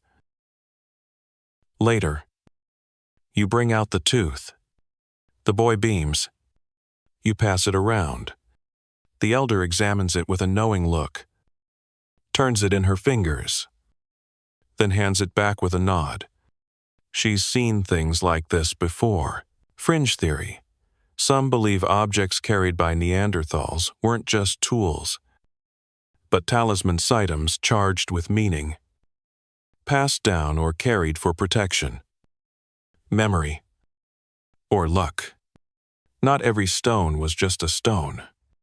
Some were stories. As the night deepens, you lie back on your mat, the boy already snoring with his mouth wide open. The tooth rests beside his hand. The fire pops. The stars return. You close your eyes and let yourself drift not just into sleep, but into a long thread that connects you backward through hands and stones and quiet gifts left behind. Someone else will pick them up someday. You wake to warmth, not just fire warmth, but the rare kind that soaks into your skin even before your eyes open. The kind that tells you summer isn't just on its way. It's knocking. Outside the cave, light pools like honey across the rocks, and the air smells like damp grass and something sweet blooming somewhere out of sight. You sit up slowly, every muscle limber, not aching for once.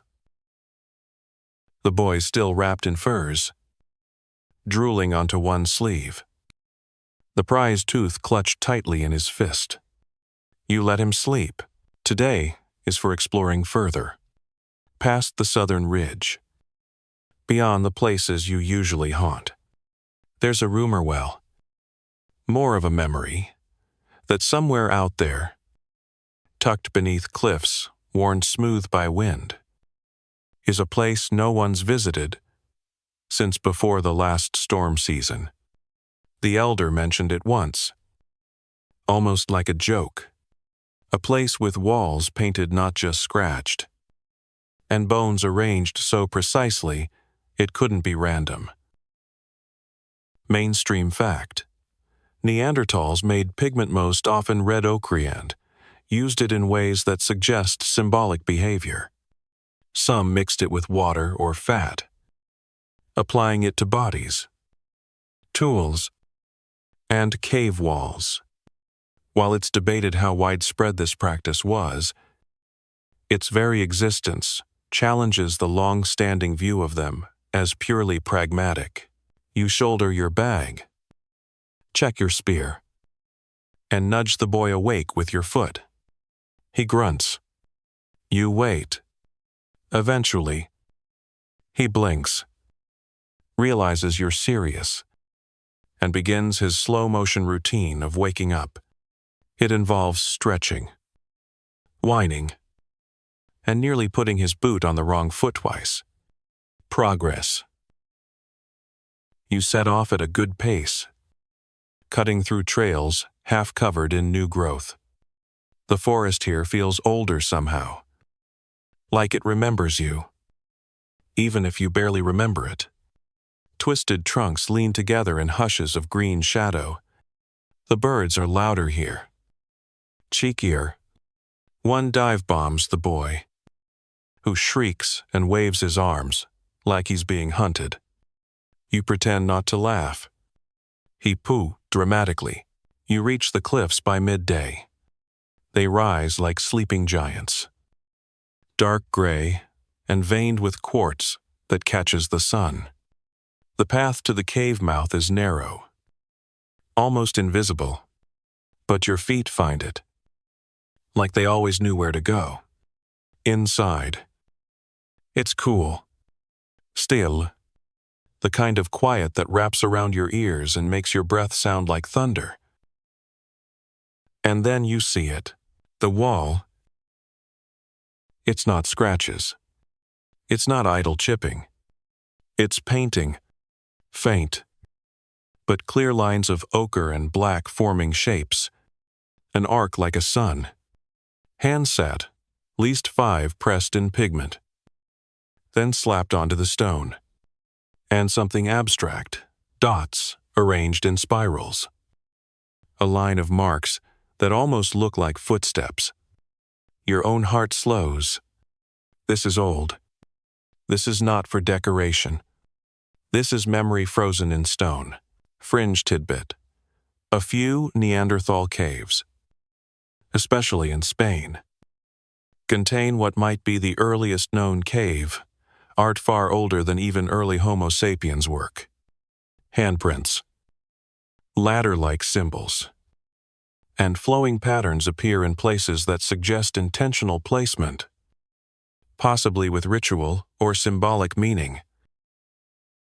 The boy touches the handprints carefully, matching his fingers to the shape. He whispers something under his breath. You can't hear it, but you understand. There's something sacred about seeing a mark left by someone who stood here tens of thousands of days ago and needed to leave proof that they had existed. In the center of the cave lies a ring of stones. Inside, a pile of bones not thrown, but placed. Long bones, arranged in a fan. Small animal skulls set upright, as if watching. You don't touch it. You just kneel. Some things don't require explanation to feel important. Historians still argue whether these arrangements were ritualistic or merely practical. But moments like this make it hard to believe they weren't trying to say something. Maybe it wasn't words. Maybe it was just a feeling. But the message lingers. We were here. We mattered. You and the boy sit for a long while. He sketches the handprints into the dirt with a stick, then draws one of his own. You take the ochre from your pouch, the same chunk you placed by the bones weeks ago, and crush a little with water from your flask. Then, together, you press your hands to the wall.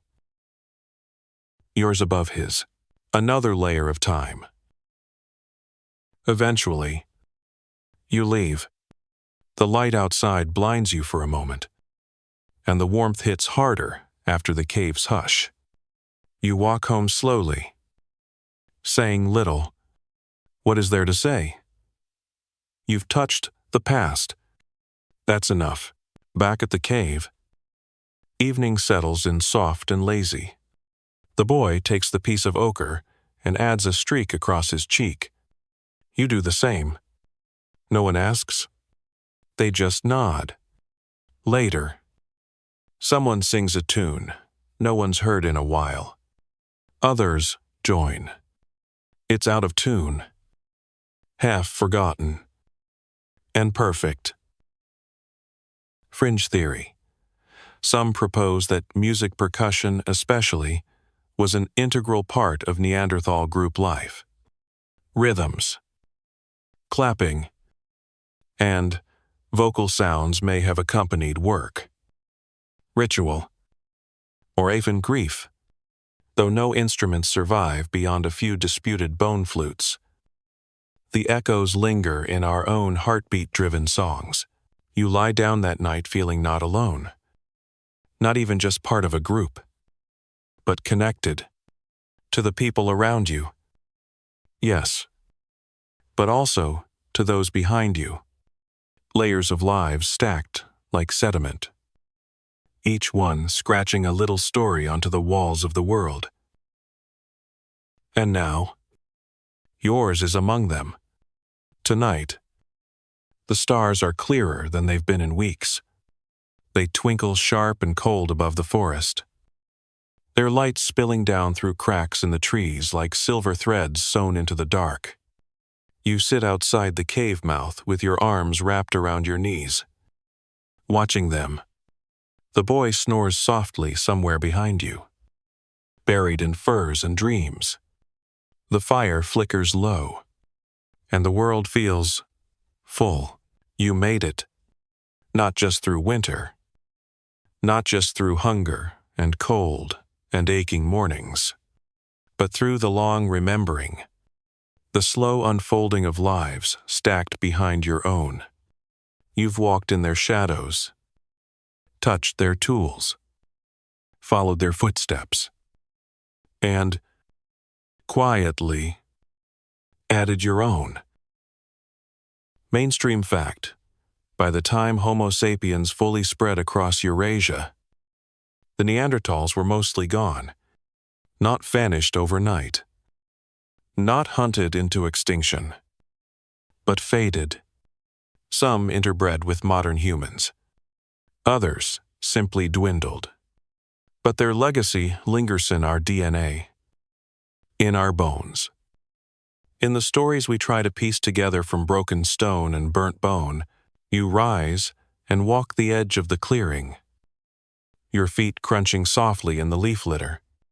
The cave feels smaller now, not because it's changed, but because your sense of the world has stretched.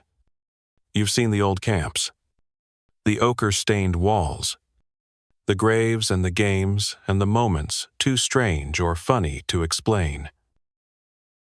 You've eaten roasted root bulbs with fingers still numb from snow. You've held a carved bead shaped like a mammoth. You've slipped on frog slime and smelled spring in the moss. You've stood beside death and danced near firelight. And through it all, you've survived, not just by accident, but by trying to understand. to connect, to carry forward what matters. Fringe tidbit. Some archaeologists argue that Neanderthals developed mythsorial traditions passed down not just through actions, but through language, metaphor, and even humor. A joke about hunting, a warning about a spirit, a story about a star that fell in love with a river. We may never know the specifics, but we feel the shape of the stories in the silence they left behind. Tonight, your tribe doesn't talk much. The fire is enough. The warmth, the gentle shuffle of someone turning in their sleep, the soft brush of your thumb against the bone pendant, now warm from your skin. You close your eyes and listen to the wind. It carries no words, just rhythm. Historians still argue whether Neanderthals were truly like you, sir, just similar. Did they think in stories? Did they grieve as we grieve, laugh as we laugh? Or were they something else entirely close enough to see, but never quite to know? Maybe the answer is both. Maybe they were us. Maybe they were something else. Maybe they're still here, quietly breathing under the surface of our shared memory, poking their heads up in our dreams, or our instincts, or the way we still press handprints onto cave walls when no one is watching. You head back into the cave, careful not to wake the boy. You settle into the furs beside him, letting your body relax into the familiar shape of sleep. The fire flickers. The walls shimmer with shadows. And now, here comes the wind down you asked for. The fire sinks lower, curling in on itself. Red coals glowing softly beneath the wood. The sounds outside the wind. The birds. The breath of trees have settled into a slow, rhythmic lull, like the world itself is falling asleep. You lie still beneath your fur blanket, every inch of you warm, every muscle unwinding. The stone beneath you doesn't feel hard anymore. It just feels quiet, safe, like something ancient holding you gently in place. Around you, the cave is still. You hear the gentle snore of the boy beside you, the occasional soft crackle from the hearth, the hush of your own breathing in time with the dark. There's nothing more to do tonight. No hunts to plan. No roots to gather. No memories to chase. Just this slow sinking into rest, into dreams, into the deep place where even memory sleeps. You picture the painted cave wall again, those ancient handprints, those curling spirals, that sun pressed into stone, and now your handprint is there, too. Not real. Maybe. But it's there in spirit. You are part of something now. Something older than fire. Deeper than words. A line that stretches back and forward. Made of stories and silence. So let your breath slow. Let your eyes drift. Let the world blur into soft shapes and shadowed stars. The wind will keep watch. The fire will stay warm a little while longer. And you will. You can rest. You've walked far. You've remembered well. Good night. Sweet dreams.